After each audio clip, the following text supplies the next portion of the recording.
테스트 답을 맞히겠습니다. 아직 안 된다고요?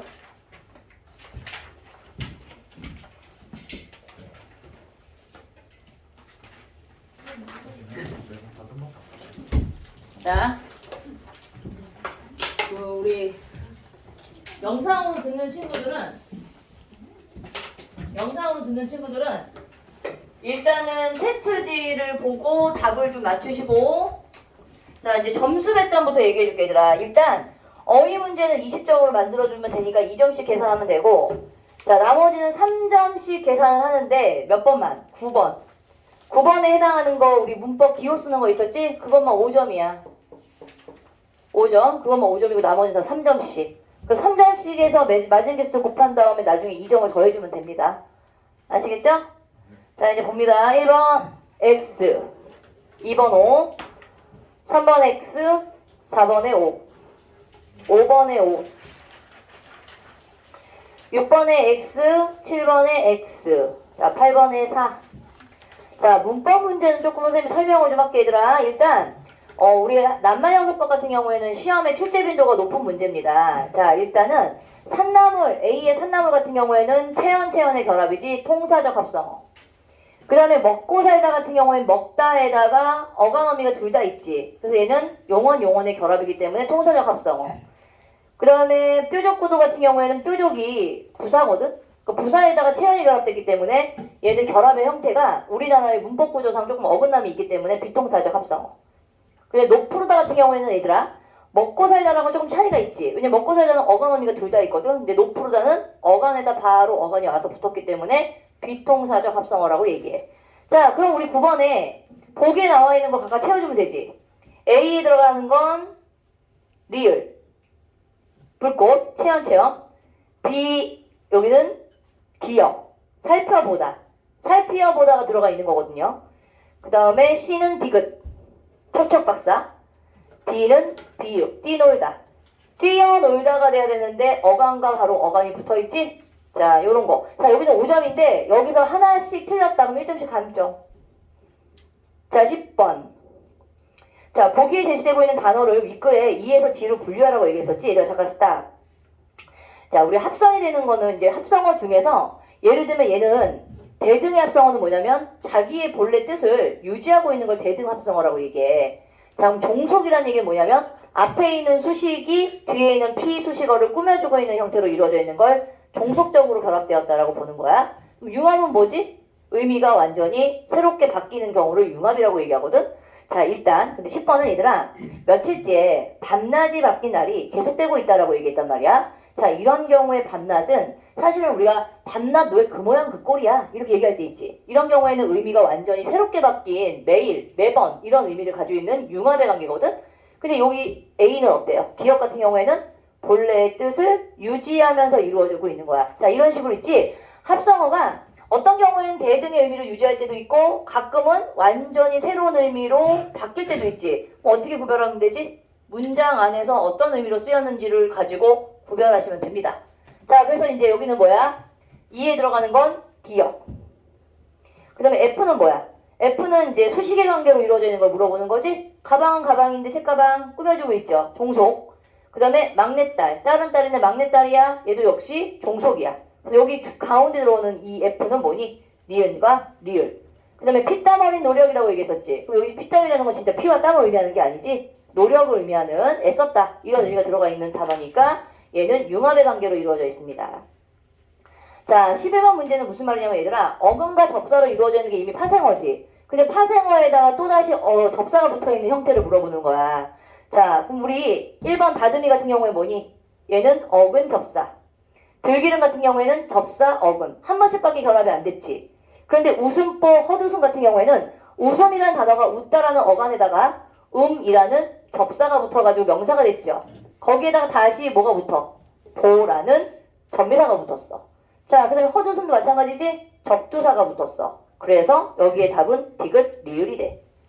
12번에 O, 13번에 X, 14번에 O, 15번에 X, 16번에 X. 자, 17번 1번은 자 사실은 어휘 문제 중에서 한자 성어 같은 경우에는 실질적으로 이제 직접적인 문제는 안 나와. 근데 이제 우리 고전 소설 읽다 보게 되면 가끔가다 한자 성어 나올 때 있지. 뭐 명제 경각이니, 뭐 인명은 제천이니, 막 이런 말들이 막 부스부스 튀어나오지. 그래서 기본적으로 이런 단어들에 대한 걸 조금 알고 있어야지만 의미를 이해하는 데 조금 도움이 됩니다. 근데 이제 오늘 나와 있는 테스트에 나와 있는 한자 성어는 그렇게 또 건질만한 한자 성어가 있진 않아. 일단 좀 알고 있어야 될 것만 몇 가지만 얘기해 줄게. 기억 1번은 이응, 참천하다. 2번에 리을, 방명하다. 방명하다라는 말은 우리 고전소설에서 방명, 이 운명이 방명하여 뭐 이런 말 많이 나오지. 뭐 이런 말들이 나오니까 이런 단어 정도는 조금 알고 있어야 되겠죠? 3번에 니은, 고안하다. 4번에 미음, 불효, 불급. 자, 5번에 기역, 경세제민 같은 경우에는 우리 동양철학 같은 거 나올 때 뭐 실학사상과 연관지었을 때 좀 많이 나오는 그런 단어니까 조금 기억해 두는 게 좋고. 6번에 비읍, 소요하다. 7번에 치읓, 평사, 나간. 8번에 디귿, 방람, 강기. 9번에 지읒, 천이무봉이라는 말 뭐 결점이 없이 완벽하게 만들어져 있는 상태인데 이런 경우도 역시 솜씨가 좀 뛰어나다라고 했을 때 좀 자주 언급이 되고 있는 한자 성어야. 기억해도. 자, 10번에 시옷, 재건하다.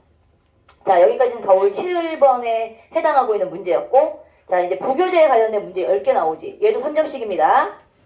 자, 1번에 3번. 자, 근데 얘들아, 1번 문제에서 여기서 밑줄 그어져 있는 이 어둠이라는 의미는 부정의 의미를 가지고 있는 어둠이었지. 왜? 자기가 보려고 했었던 노을이 얼음에게 잡혀먹혔다라고 얘기를 하고 있단 말이야. 그래서 약간 부정의 의미의 어둠인데 어떤 친구가 그러면 3번은 왜 이 어둠은 무슨 의미냐? 자, 그럼 봐봐.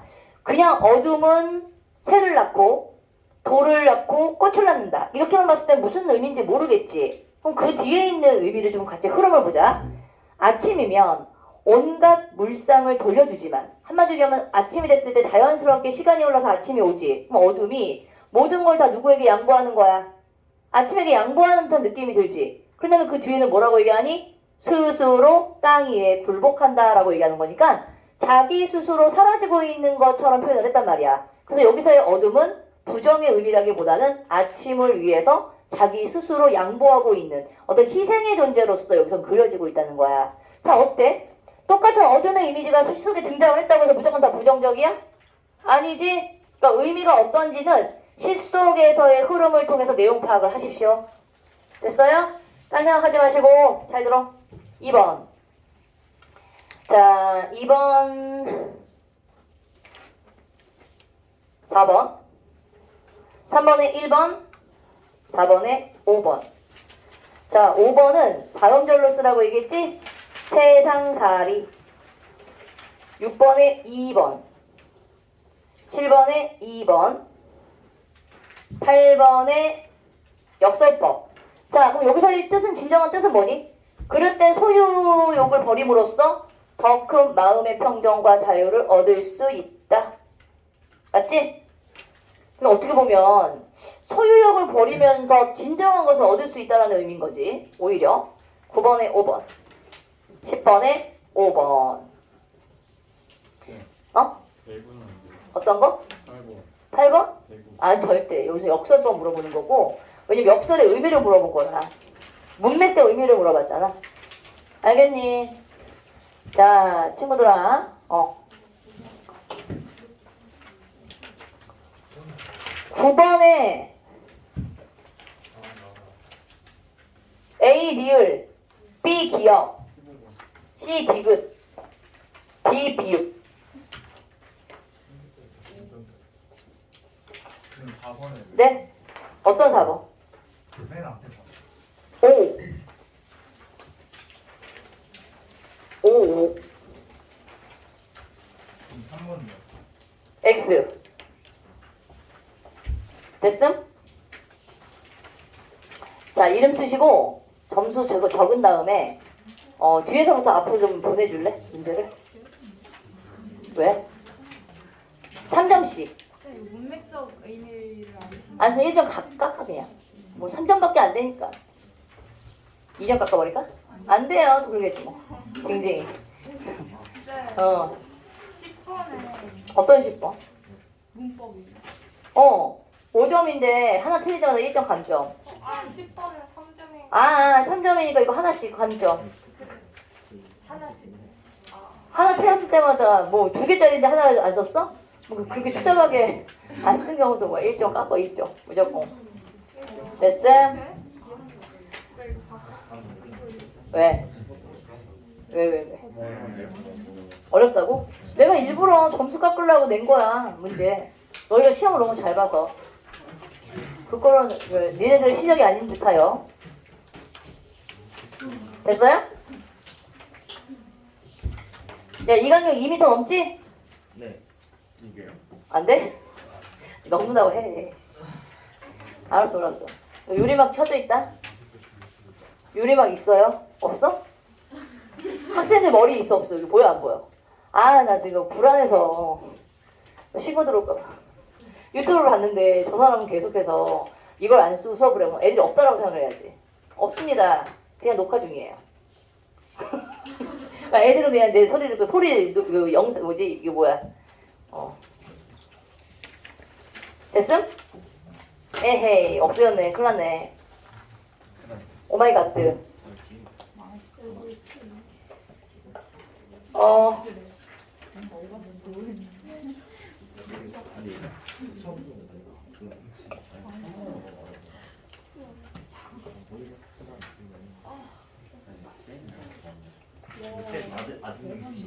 아드님? 내 아드님 왜? 게임 많아. 아, 우리 아드님 너무 이렇게 존칭 안 해도 되는 애야. 아직 어린애예요. 알았어? 이거 어디 갔지? 카트라이더. 아, 내가 하는 게 아니고 나는 오락을 안 해, 얘들아. 어저께 걔 인생 처음으로 PC방을 가봤어. 근데 이제 아빠랑 같이 간 거야. 그랬더니 이제 얘가 아빠가 PC방 가자 했더니 엄마가 깡패들 많다고 가지 말라고 그랬는데 이런 거야. 근데 아빠가 야, 이 새끼 내가 깡패인데 무슨 이러면서 데려갔어. 근데 이제 새로운 세상이 열린 거야. 아, 이거 안 되는데. 얘들아, 나 이거 아까 뛰어났던 거 어디로 갔니? 마이크래프트 아니 말도 안 나와. 마이크래프트는 좋은 거 아니야? 맞아요. 그거 좋아요. 그렇지? 야, 이러다가 막 이상한 거 나오는 거 아니야? 그래서 이런 거. 오케이. 이거를 고정. 해놔야지. 이게 아까 다운이 돼가지고. 자, 오늘 너희 그 7번 가온 책 있지, 얘들아? 못 받은 책 혹시 있니, 가온? 있어요. 잠깐만 기다려봐. 가온의 앞부분에 내가 이거 오늘 이로 설명할 거야. 오늘 빡세게 나가야 돼. 없어? 안 받아갔어? 저번 거 뭐? 저도 나 저번에 먹었어. 와, 얘들아 시험지 걷어. 앞으로 보내.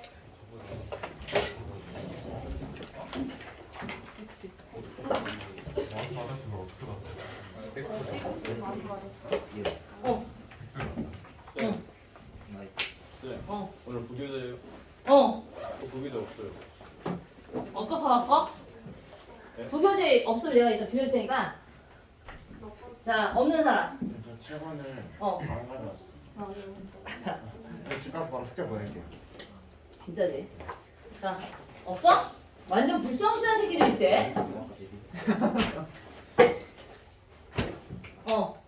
또 없는 사람. 야, 이걸 이제 받아가? 지난주 건데. 시험지 앞으로 당겨. 앞으로 걷어. 오케이. 햄치 없다니까요. 그 7번. 저 없다니까요. 7번. 알았어. 또 없는 사람. 어차피 여기 필기 안 하면 같이 가도 되네. 그렇긴 한데 남아. 남으니까 니네들 거야. 받을 건 받아야지. 그치? 너가 2개 받은 거지. 가장 참. 있어 없어? 자, 이제 봅시다. 이거 녹화되고 있나요? 뭐. 자, 얘들아, 친구들아. 오늘은 뭘 배우냐면 사실은 니네가 기본적으로 우리 친구들이 생각보다 조금 많이 틀리는 부분이 뭐냐면 독해에서 틀리는 게 아니고 독해는 그냥 어차피 읽다 보면 정보가 글 속에 있기 때문에 너희가 나중에 여기서 이런 답이 나오는구나라고 찾을 수가 있거든. 근데 문제는 뭔지 아니? 서술 방식, 표현 방법 이런 것들은 기본적인 문제이기 때문에 여기서 의외로 많이 틀리는 게 독서지문에서 있지. 독서지문 같은 경우에는 이 글이 어떤 서술 방식으로 글이 쓰여있는지 다 읽어놓고 못 찾는 거야. 뭐 예를 들면 뭐 개념이 나왔어. 그럼 정의다. 그다음에 뭐 분석이다. 근데 사실은 선생님이 공부했을 때까지만 그런 것들은 굉장히 이론적으로 공부를 했기 때문에 안 틀리는 문제였단 말이야. 근데 요즘 애들은 뭐냐면 기본이 없는 상태에서 뭔가를 계속해서 뭔가 이렇게 새로운 걸 주어진단 말이야. 그러니까 기본 자체가 약한 경우가 되게 많아. 그래서 기본이라는 게 뭐냐? 글이라는 틀을 이해를 못해. 야, 떠들지 마. 이게 글이야. 틀이지 얘들아. 그럼 여기서는 이걸 우리 뭐라고 하냐면 시 같은 경우에는 시상의 전개 방법이라고 얘기하고, 그러니까 일종의 이제 구조예요. 이 글의 구조 안에 글이 어떤 흐름으로 전개가 될 거 아니야, 그치? 글이 흘러간다라는 게 전개 방식이야. 그런 다음에 일일이 여기에서 이제 이게 세부적인 요소들을 다양한 뭐를 구사해서 표현 방법을 사용해서 표현을 하는 거단 말이야. 그럼 글이라는 건 전체적으로 보게 되면 구조, 구성이라고 얘기하고, 그 다음에 전개 방식, 그 다음에 세분화시켜서 표현하고 있는 표현 방법, 이걸 다 묶어서 어떤 식으로 문제가 나오냐면 서술 방식으로 묶여서 문제가 나오는 거예요. 그치? 그래서 이제 문학이 됐든 일반적인 독서 지문이 됐든 기본적으로 이 글이 어떠한 특징을 가지고서 이 글을 전개해 나가고 있느냐, 이건 되게 중요한 기초적인 문제인 거야. 기본 문제인 거지. 근데 이제 우리 보통 지난번에 이제 우리 그 7번 있지 얘들아. 7번에 나와 있는 이론부터 8번까지가 글의 전개 방식으로 이루어져 있어, 이론이. 그래서 이제 이 두 권을 가지고 오늘 설명을 할 거야. 자, 우리 이제 시상의 흐름에서 보게 되면 시상의 흐름 같은 경우에는 가장 많이 보이는 게 첫 번째가 뭐냐면 시간의 흐름입니다. 시간의 흐름에 따라서 흘러간다는 얘기는 그야말로 뭐 새벽, 아침, 그 다음에 밤, 저녁, 아침 뭐 이런 식으로 흘러가는 거 있지. 시간적인 개념으로 순서 시간의 흐름이라는 건 다른 말로 얘기하면 추보식 구성, 추보식이라고도 얘기해. 그래서 아침에서 저녁으로 가거나 아니면 저녁에서 밤으로 흘러간다거나 밤에서 새벽, 아침 이런 식으로 흘러가고 있는 게 시간의 흐름이야. 그래서 가끔 가다가 이 시는 시상의 흐름이 시간의 흐름에 따라서 전개돼 나가고 있다, 이런 식으로 나올 때가 있지. 자, 두 번째는 이제 뭐가 많이 있냐면 공간의 흐름이거든. 그러니까 공간의 흐름 같은 경우에는 얘들아 보통 여행을 하고 있는 내용들 있지. 여정이 드러나 있거나 이 사람의 시인이 여기저기 장소를 이동해 가면서 장소가 바뀌어지는 경우가 있어. 자, 공간의 흐름에 따라서 이루어지고 있는 그런 전개 방식도 취하고 있는 거 이따가 예문을 통해서 볼 거야. 그 다음 세 번째는 뭐냐면 공간의 흐름하고 조금 헷갈리지 말아야 될 게 뭐냐면 그냥 시인이 화자가 그냥 같은 자리에 있어. 그런데 뭐만 움직여? 시선만 움직이는 거야. 그럼 시선이라는 건 뭐니? 바라보고 있는 대상물이 바뀌는 거지. 그래서 멀리 있는 대상물에서 가까이 온다거나 아니면 가까이 있었던 대상에서 점점 멀어지거나 이런 식으로 이루어지고 있는 시선의 이동에 따라서 공간의 이동이라고 얘기하지, 흐름이 아니라. 왜냐면 시간은 흐름이지만 공간은 이동이잖아. 그치요? 시선의 이동에 따라서 이루어지고 있는 방식. 요게 이제 보통 우리가 이제 보여주고 있는 방식이야. 자, 8번에는 뭐가 나오냐면 기승전결이 나오고요. 그 다음에 선경후정의 방식에 관련된 게 나오는데 그건 이따 그 교재를 보면서 살펴볼게. 자, 일단 시의 흐름은 이런 식으로 흘러가는 경우가 많다라는 거야. 자, 그럼 우리 예문을 한번 볼까? 자, 일단은 간단하게 보고 넘어갈게. 여기 첫 번째 보면은, 자, 이 첫 번째 작품은 되게 길지. 여운왕골격인데 우리 백석 씨는 뭐 이게 길이가 길다 하더라도 결과적으로는 다 뭐냐면 이렇게 차근차근 읽어보게 되면 내용상 어렵지 않고 고향에서의 어떤 약간 풍요롭고 이런 장면들이 여기에 많이 그려져 있어. 자, 저녁술. 그 다음에 중간에 밤이 깊어가는 집이지. 그럼 저녁이 되어서 아이들은 뭐하고 놀아요? 라고 얘기하고 저녁에서 어디로 갑니까? 밤이 보이죠. 자, 그런 다음에 얘네들이 울어서 졸음이 오면 싸움자리 싸움을 하며 히득거리다가 다 아침이 오지. 어때? 뚜렷하게 벌써 저녁이 보이고 밤이 보고 아침이 나오는 거니까 얘는 시간의 흐름에 따라서 전개돼 나가고 있구나라는 특징에 해당할까 안 할까? 특징적인 게 보이는 거야. 그러니까 이런 식으로 특징이 보이면 체크를 해놔. 얘가 아침, 저녁, 그 다음에 뭐 밤 이런 게 보이는구나. 됐죠? 자, 그럼 두 번째도 볼까? 얘는 보면 얘들아, 우리 이거 알아둬야 돼 얘들아. 시간이라는 건 아침에서 점심으로 흘러가는 거는 직선적인 흐름이야. 그러니까 서양의 시간관념은 아침에서 저녁으로 가게 되면 이제 시간이 계속해서 영원히 돌아오지 않는 시간이 되는 거지. 근데 동양의 시간과는 일종의 계절이거든?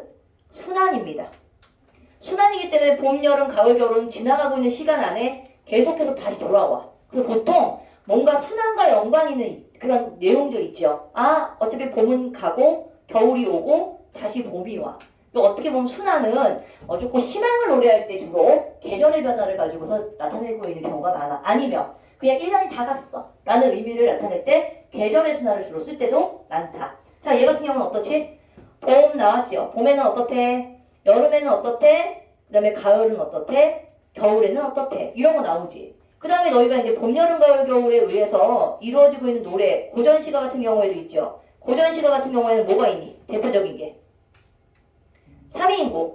3위인곡 같은 경우에는 봄, 여름, 가을, 겨울에 따르는 님에 대한 사랑과 정성에 대한 내용들을 계절에 따라서 그 소재를 통해서 보여주고 있는 거. 이런 것도 역시 순환의 의미가 드러나 있어. 됐어? 그러니까 이런 게 니네가 찾아낼 수 있으면 되는데 이거 못 찾냐? 계절이 나왔네. 그럼 얘는 이제 계절의 순환이 드러나 있는 거네. 자, 그 다음 이제 세 번째는 뭐냐면 얘들아, 여기서의 겨울밤이라는 거는 그냥 단순히 겨울밤을 의미하는 게 아니라 혹독하고 암울했었던 어떤 시대와 연관이 있는 그런 겨울밤이야. 어떻게 알아요? 그냥 이거 보면 알 수 있는데 이제 내가 간략하게 그 예문을 보여주기 위해서 이것만 설명을 하는 거다. 겨울밤이었지 얘들아. 겨울밤 달이 아직도 차거니 라고 얘기했고, 오는 봄이니까 봄이라는 계절은 겨울이 지나고 나면 반드시 와. 근데 여기선 단순히 계절적인 의미만을 나타내는 것이 아니라 어떤 상황을 담아내고 있다라고 볼 수 있는 거지? 시대적인 변화를 계절과 연관 지어서 표현을 했기 때문에 이런 경우에는 뭐냐면 시대나 역사의 흐름과 연관이 있어. 근데 이것도 역시 뭐의 흐름과 연관이 있는 거야? 시간의 흐름과 연관이 있는 전개 방식으로 이루어져 있어. 좀 더 상징적 의미가 더 추가가 됐을 뿐입니다. 알겠지? 그럼 너희가 찾아본 다음에 야, 밤이야, 아침이야, 이런 게 뚜렷하게 시간의 변화가 있거나 흐름이 있다. 그럼 시간 전개 방식이 있는 거야, 없는 거야? 그것이 있는 거야. 됐음? 이렇게 구별할 수 있으면 돼. 자, 그 다음에 이제 여기로 가보자. 자, 이제 공간의 이동인데, 공간의 이동 같은 경우에는 이제 화자가 시 속에서 여기저기 돌아다니는 거야. 근데 이제 우리 그 고전시가 같은 경우에는 이제 공간의 이동대로 이루어져 있는 게 뭐가 있니? 유명한 거. 고전시가에서도 역시 공간의 이동이 두드러진 작품이 하나 있죠? 정철의 관동별곡. 관동별곡 같은 경우가 이제 이 사람이 간동 800리를 기행하면서 금강산하고 동해에서 보이는 풍경들을 공간의 이동, 거기에서 이제 흘러가고 있는 이 사람의 정서, 이런 것들이 여기에 나타나고 있어. 공간의 이동이 뚜렷하게 보여지고 있는 거. 자, 보자. 근데 이제 이거는 현대시야. 신경님의 농무라는 작품인데, 자, 농무는 뭐냐면, 농무가 뭐야, 얘들아? 농무는 이제 농번기 때, 그 농촌에서 이제 사람들이 막 꽹가리 치면서 북치면서 이제 흥을 돋구기 위해서 돌아다니면서 하는 게 농무거든? 농촌에서 치는 춤? 자, 근데 이거 보자. 구경꾼들 돌아가고 난 텅 빈 운동장이었지. 운동장에서 우리는 분이 얼룩진 얼굴로 어디로 가? 그러니까 학교 앞 소주집에 들러 술을 한 잔 먹어. 자, 근데 이거 먹은 다음에 어디로 가냐면 꽹가리를 앞장 세워 다시 어디로 나가? 장거리라고 얘기했었지? 그러니까 시장. 사람들이 많이 모여있는 장거리로 나가는 거야. 자, 그런 다음에 여기서 이제 다시 이제 휙 옮겨서 어디로 갑니까? 쇠전이면 소들을 팔고 사는 시장이 있어요. 쇠전 앞을 돌고 어디로 갑니까? 도수장이라고 얘기하게 되면 소를 잡는 곳으로 가는 거야. 어때? 장소의 이동이 보여지면서 이 사람의 어떤 심정도 여기에 따라서 변하고 있는 흐름을 여기에 담아내고 있는 거야. 그러니까 공간이 이동하고 있구나. 이런 경우에는 보통 이제 어딘가에 향해서 가고 있을 때 공간의 이동대로 흘러가고 있어. 자, 그 다음에 이제 우리 한번 볼까? 이거는 조금 주의하게 보셔야 돼, 얘들아. 시선의 이동이라는 거는 현대시에서 주로 많이 사용하고 있는 시 중에서 뭐가 있냐면 이미지 중심으로 되어 있는 시들 있지. 그러니까 자기 감정이 두드러지게 들어가는 게 아니라 어떤 풍경을 바라봐. 멀리서부터 바라보다가 점점 시선이 가까이 있는 대상으로 옮겨와. 그래서 이런 건 시선의 이동이야 라고 얘기하는데 한번 보자. 들길은 마을에 들자라고 얘기했었지. 그러니까 마을이 나오죠. 근데 이 마을의 골목으로 들어가서 어디로 가? 들로 내려가. 그게 시선이 이동되는 거. 공간 자체가 이동되는 게 아니야. 어떻게 알아요? 읽다 보면 화자가 움직이는 느낌이 들지 않고 화자는 한 공간에 머무르는 느낌이 드는데 시선의 이동만 느껴지게끔 그러니까 바라보는 대상이 바뀌는 거지. 그런데 어디로 가냐면 보리도 허리통이 부끄럽게 드러났다는 보리의 얘기를 하고 있지. 그 다음에 이건 장소가 아니잖아. 어떤 대상이잖아. 그런 다음에 보리가 또 다시 꾀꼬리 얘기를 해. 꾀꼬리는 좀 더 가까이서 소리가 들린다라고 보는 거야. 자, 그런 다음에 마지막에 뭐라고 하냐면 산봉우리야 라고 얘기해. 그러면서 오늘 밤 너 어디로 가버리렴. 자기 눈앞에서 사라지고 있는 봉우리를 너 어디로 사라지고 있니? 이런 식으로 표현을 하고 있어. 어때? 바라보고 있는 대상물들이 차근차근히 조금씩 바뀌고 있는 거지? 이런 경우에는 시선의 이동입니다. 라고 얘기해. 자, 한 예를 한번 보자, 얘들아. 요 시를 한번 볼까, 얘들아? 자, 요게 뭐냐면, 햇살이 피어 이윽한 오후. 그러니까 오후가 됐을 때 이제 햇살이 피어서 이윽한 후. 자, 머글머글이라는 건 뭉게뭉게 구름이야. 자, 햇살을 바라보고 어디로 가? 고를 옮기는 구름을 바라봐. 자, 그 다음에 이제 뭘 얘기하냐면 길경이의 뽀꼬리에 대한 얘기를 하고 있는 거지. 그럼 이 얘기는 뭐냐면 이 대상들을 화자가 바라보고 있다는 뜻이야. 그런 다음에 흔들려 씻기우고 어디로 갑니까? 차돌불이라고 얘기하지. 돌에 이렇게 뾰족하게 세워져 있는 이 부분에 대한 얘기를 하고 있으니까 좀 더 사물이 가까워진 거야. 그래서 뭐라고 얘기하면 촉촉, 죽순, 돛듯. 누구의 작품이에요? 정주영의 작품이거든. 그럼 어떤 느낌이 드는 줄 알아? 저 멀리서 바라보고 있는 대상물이 점점 어떻게 되고 있는 느낌이 들지? 가까이 오는 느낌이 들지? 이런 경우에는 시선의 이동이라고도 얘기하고 얘들아. 또 다르게 표현하게 되면 원경, 멀리 있었던 풍경에서 점점 근경으로 오고 있는 느낌이 들고 있네. 그치? 근데 이런 표현 방법은 어디에서도 본 적 있니? 우리 간덕묘곡 기억나? 간덕묘곡에서 보게 되면 폭포 있지. 12폭포라든가 만폭동의 폭포를 가까이서 봤을 때는 막 멀리서 들었을 때는 막 우르르 쾅쾅쾅쾅 우레소리 같더니 앞에서 보니까 막 가늘가늘하게 물이 쫙쫙쫙쫙 뻗쳐나가고 있는 게 뭐처럼 보이죠? 눈발 날리는 것처럼 보인다고 얘기했잖아. 이런 표현들을 언어를 통해서 멀리 있는 걸 어떻게 표현했고 가까이 있을 때는 어떻게 표현했구나. 이런 걸 구별할 수 있을까 없을까? 구별을 해야죠. 멀리서 들었을 땐 우레런이라는 표현을 해. 그 원경이야. 멀리서 들었을 때는 청각의 심상만 자극이 됐다가 가까이 와 보니 눈이 녹구나라는 표현을 써. 그럼 가까이서 봤을 때는 이게 물줄기가 이게 내리면서 물방울이 툭툭 튈 거 아니야. 그 모습이 마치 눈발이 날리는 모습처럼 보이는 거야. 이렇게 묘사를 해요. 보통 이런 시들은 서정시긴 하지만 경치의 모습을 주로 묘사할 때 이런 시선의 이동에 따라서 이동되고 있는 시를 주로 많이 나타내. 알겠니? 자, 뭘 알겠어. 이제 일단 작품을 많이 봐야지 알아. 빠따들아. 자, 이제 소설 얘기를 좀 할게. 이따가 시 얘기는 조금 이따 다시 할 거지만 소설 구성에서 되게 중요한 얘기를 해요. 의식의 흐름하고 여로형 소설 같은 경우에는 고전 작품에선 잘 안 보여요. 고전 소설의 작품은 대체로 이따가 이제 8권에 나와 있는 구성 방식이 있지만 의식의 흐름은 주로 현대 소설 속에서 많이 보이고 의식의 흐름은 다른 얘기하게 되면 심리의 소설 속에서 많이 보이는 기법이야. 그래서 우리는 이 의식의 흐름 기법을 다른 말로 얘기하면 약간 모더니즘적인 방식으로 서술되고 있다라고 얘기해. 그래서 제일 대표적인 작품이 뭐가 있냐면 1930년대 누구? 제일 대표적인 사람. 그 약간 또라이 같은 작가 하나 있어. 근데 이상의 날개. 자, 이상의 날개라는 작품이 있고 그 다음에 너희들 내가 지난번에 한번 얘기하지 않았니? 그 천병풍경 쓴 사람 있지. 봉태규의 외할아버지. 누구? 박태원. 박태원의 이걸 날개에다가 이걸 쳐야 돼. 이상의 사람 이름이야. 박태원의 뭐 있어? 소설가 구보씨의 일일. 근데 이런 작품들이 왜 어려운지 아니? 줄거리가 잘 안 잡혀. 야, 경서. 줄거리가 안 잡힌다는 얘기는 무슨 뜻? 어렵다. 그거는 추상적인 너 생각인 거고 줄거리가 잘 안 잡힌다는 얘기는 무슨 뜻? 왜 그러냐면 인물 사건 배경이 뚜렷하게 어떤 사건에 의해서 움직이는 게 아니라 이 사람의 마음속에 있는 심리의 흐름대로 이루어져 있기 때문에 잡생각들 같아.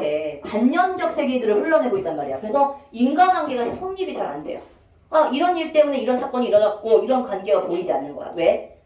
뭐의 흐름 때문에? 의식의 흐름이라는 건 관념적이기 때문에 그래요. 관념은 뭐죠?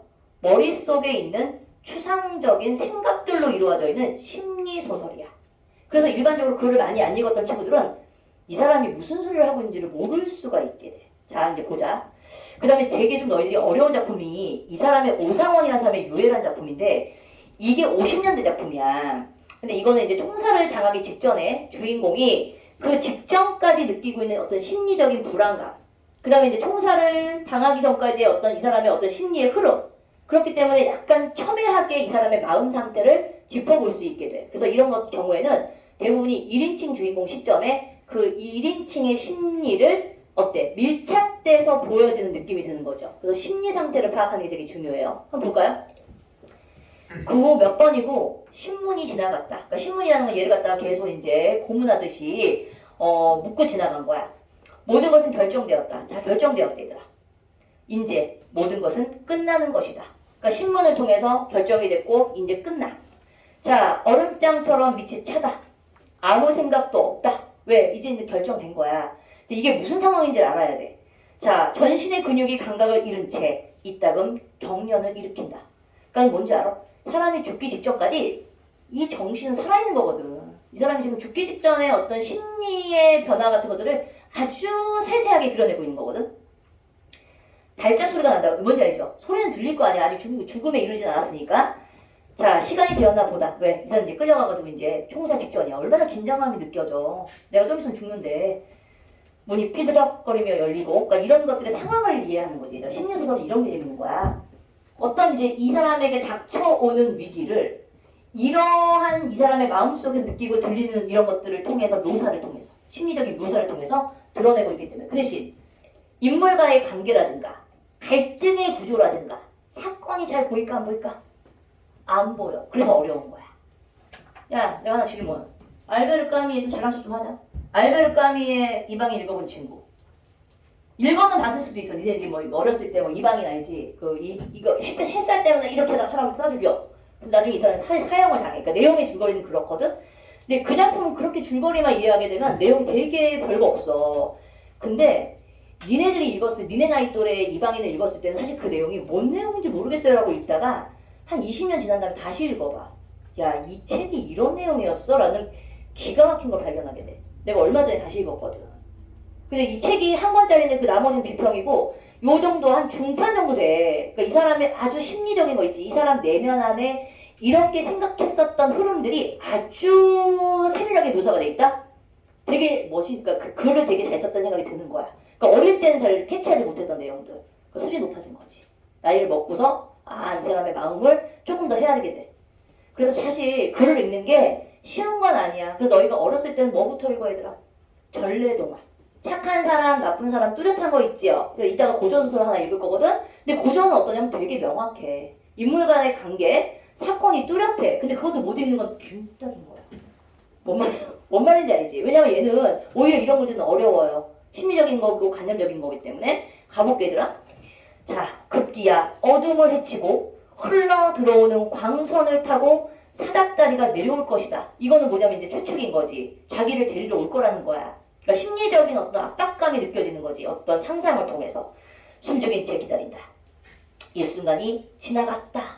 조용하다. 아무런 동정도 없다. 문장이 어떻게 끊겨 얘들아? 아주 간결하게 끊기지. 그러면서 심리적인 긴장감이 드는 거야. 어떤 사건이 뚜렷하게 보이진 않으나 이 사람이 지금 죽음의 직전까지 있으면서의 긴장감 이런 것들을 서술하고 있어. 쉽지 않습니다. 자, 그 다음 우리 사수 나오죠. 총 쏠 준비. 총찬 재는 소리가 바람처럼 차갑다. 이 사람은 지금 죽음의 직전까지도 이 죽음을 응시하고 있는 사람이거든. 자, 근데 물어봐 어떤 친구들이. 선생님, 이 사람 총살 당한 이후에는 어떻게 되죠? 시점이 바뀌어요. 왜냐면 이 사람은 죽었잖아. 총을 맞았어. 그러면 마지막에는 전지적 작가 시점으로 슬쩍 바뀝니다.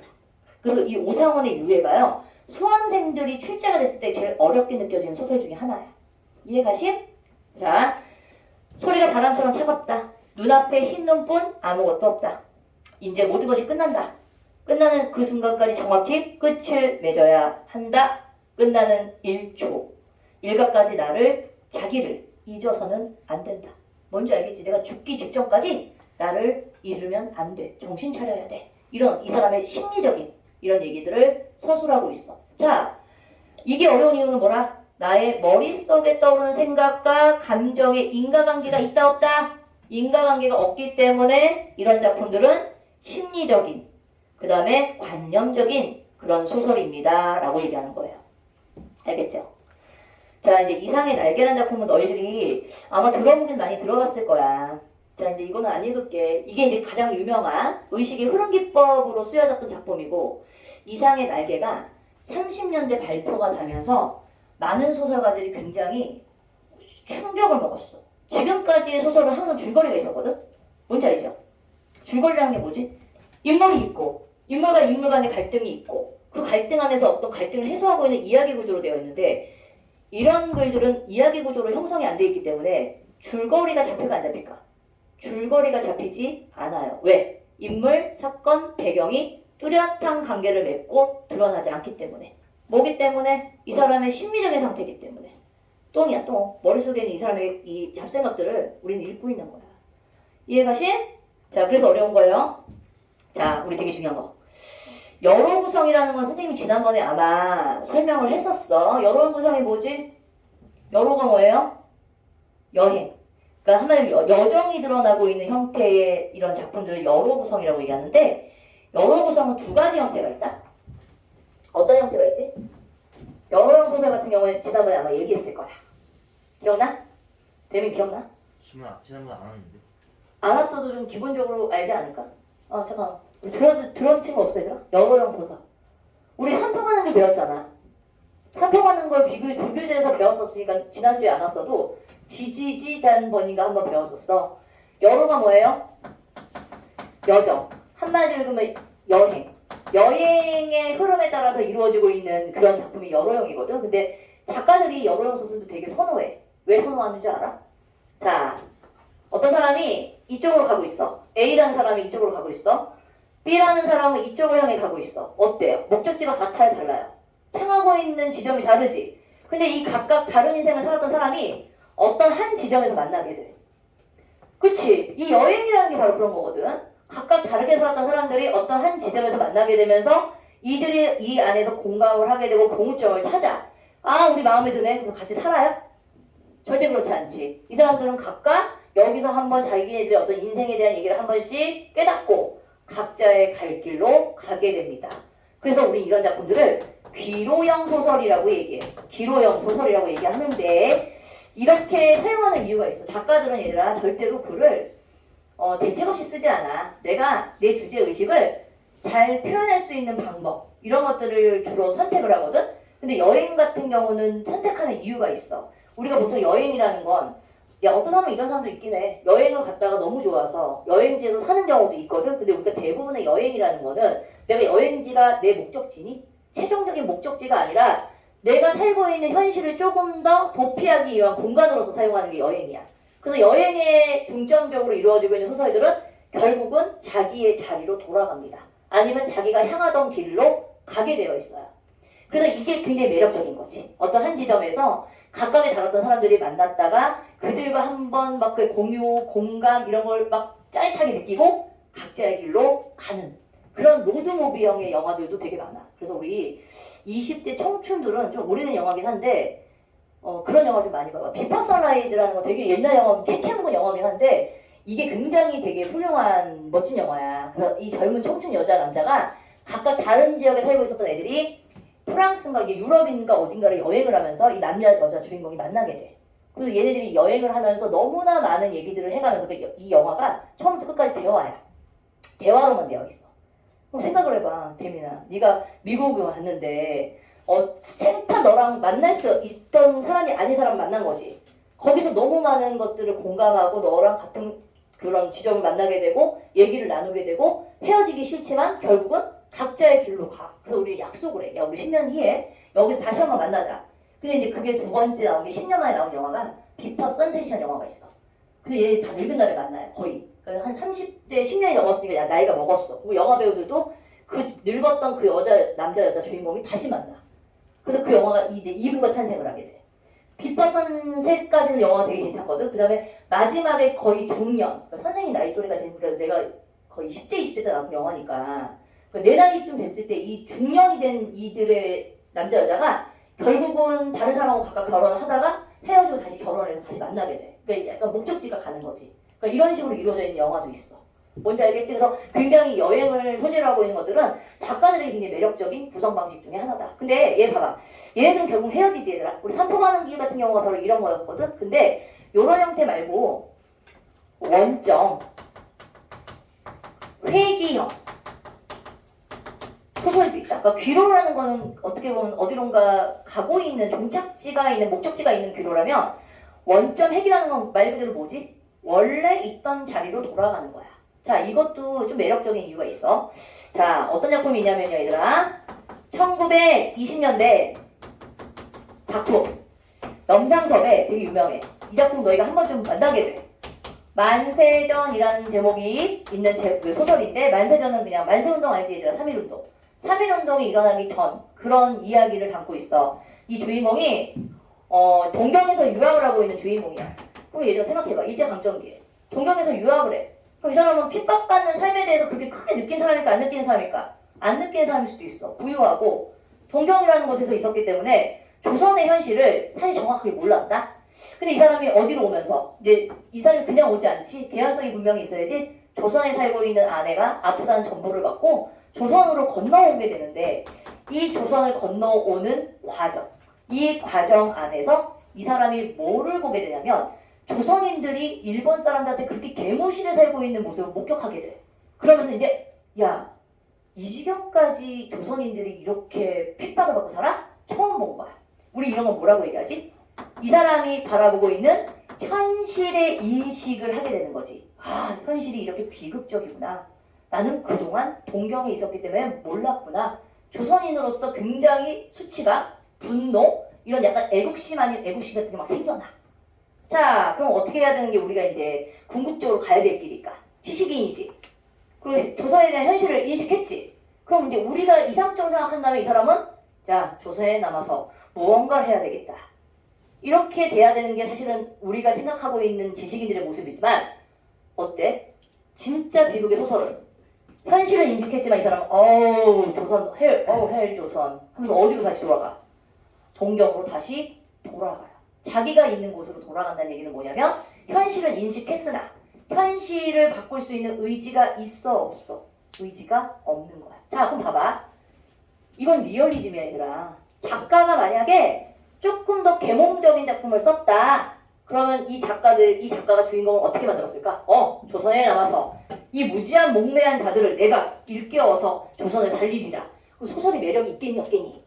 없잖아. 소설은 어떻게 보면 끝만 우리가 비극적이어야 돼. 사실적이어야 돼. 그래서 이런 사람들은 리얼리티하게 현실 인식은 했으나 지식인들이 결국은 아무것도 하지 못하는 무기력한 상태로 어디로 돌아갑니까? 자기가 있었던 동경으로 갑니다. 바로 이게 바로 어떤 소설과 가장 맞아떨어지는 거지?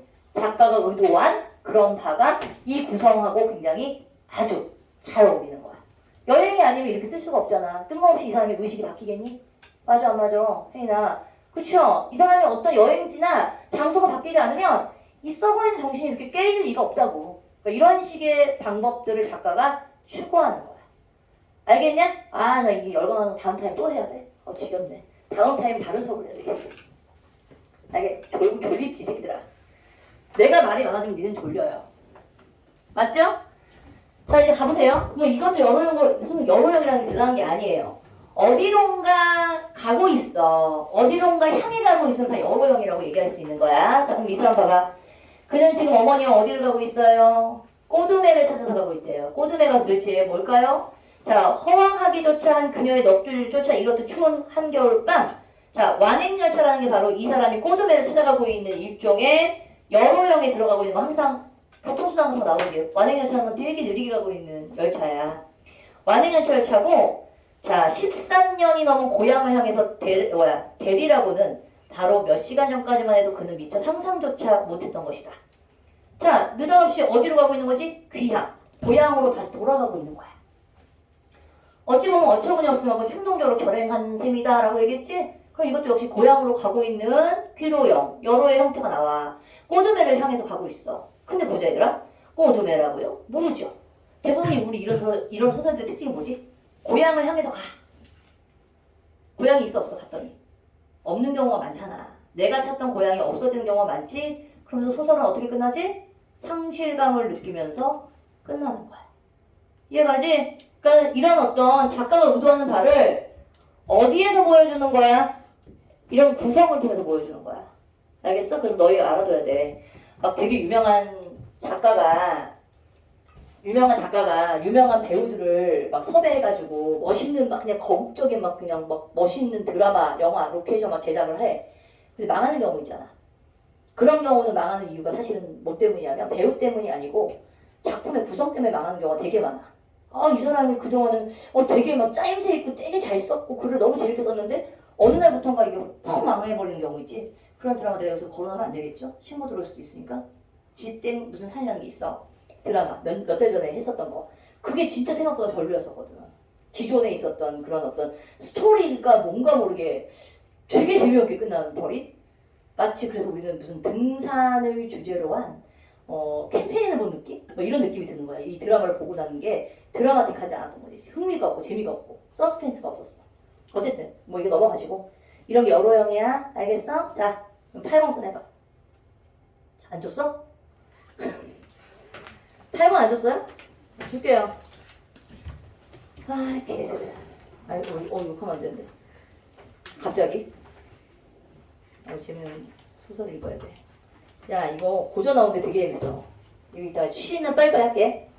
성경후정 나오지. 그럼 얘들아 우리 시는 벌써 뭐 했어? 공간의 이동, 시간의 흐름, 시선의 흐름 배웠지? 그 다음 이제 시상의 흐름 중에서 두 가지 남았어. 두 가지. 여기서 크게 안 벗어납니다. 고등학교 잠깐만.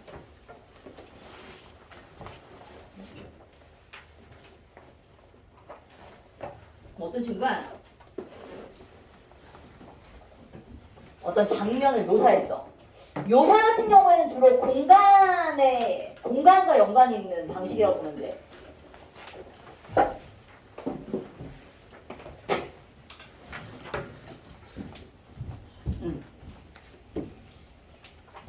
오케이. 목 아파. 너무 예방했어. 자, 여기를 보면 얘들아 성경후정이라는 건 무슨 말이지? 앞쪽에 경치, 뒤에는 정서를 드러나게 하는 게 성경후정이지? 그 다음에 우리는 이거 많이 배웠어. 기승전결로 나타나고 있는 이거 뭐죠? 그 이육사의 절정은 그 시험 범위에 들어간 학교가 상당히 많아. 그래서 이제 이육사의 작품은 1년, 2년, 3년, 4년으로 되어 있지. 보통 4년으로 되어 있는 경우는 기승전결. 그러니까 4년으로 되어 있으면 기승전결의 형태로 되어 있는 작품이 대다수예요. 오케이? 아니면 4단 구성은 아니지만 이 시행을 보니까 4개로 끊어지네? 그래도 역시 기승전결인 경우가 많아. 자, 그럼 어떤 식으로 이제 배치가 되어 있는지 한번 볼까, 얘들아, 성경후정이나 기승전결의 구성 방식은 주로 어디에서 보여지고 있는 특징이냐면 한시의 구성 방식이에요. 본래가 한시에서 자주 보이고 있는 구성 방식인데 우리의 시에서도 이러한 구성 방식을 취할 수 있어. 그래서 성경이 뭐냐면, 자, 우리 이 시는 조금 어려워. 조지훈이라는 사람은 현대 시인이야. 그럼 언뜻 보면 봉황수라는 제목을 보게 되면 약간 고풍스럽지 않니? 옛날 거 같은 느낌이 들지. 그러니까 현대 같은 느낌은 안 들고 약간 옛스러운 소재 같은 느낌이 들 거야.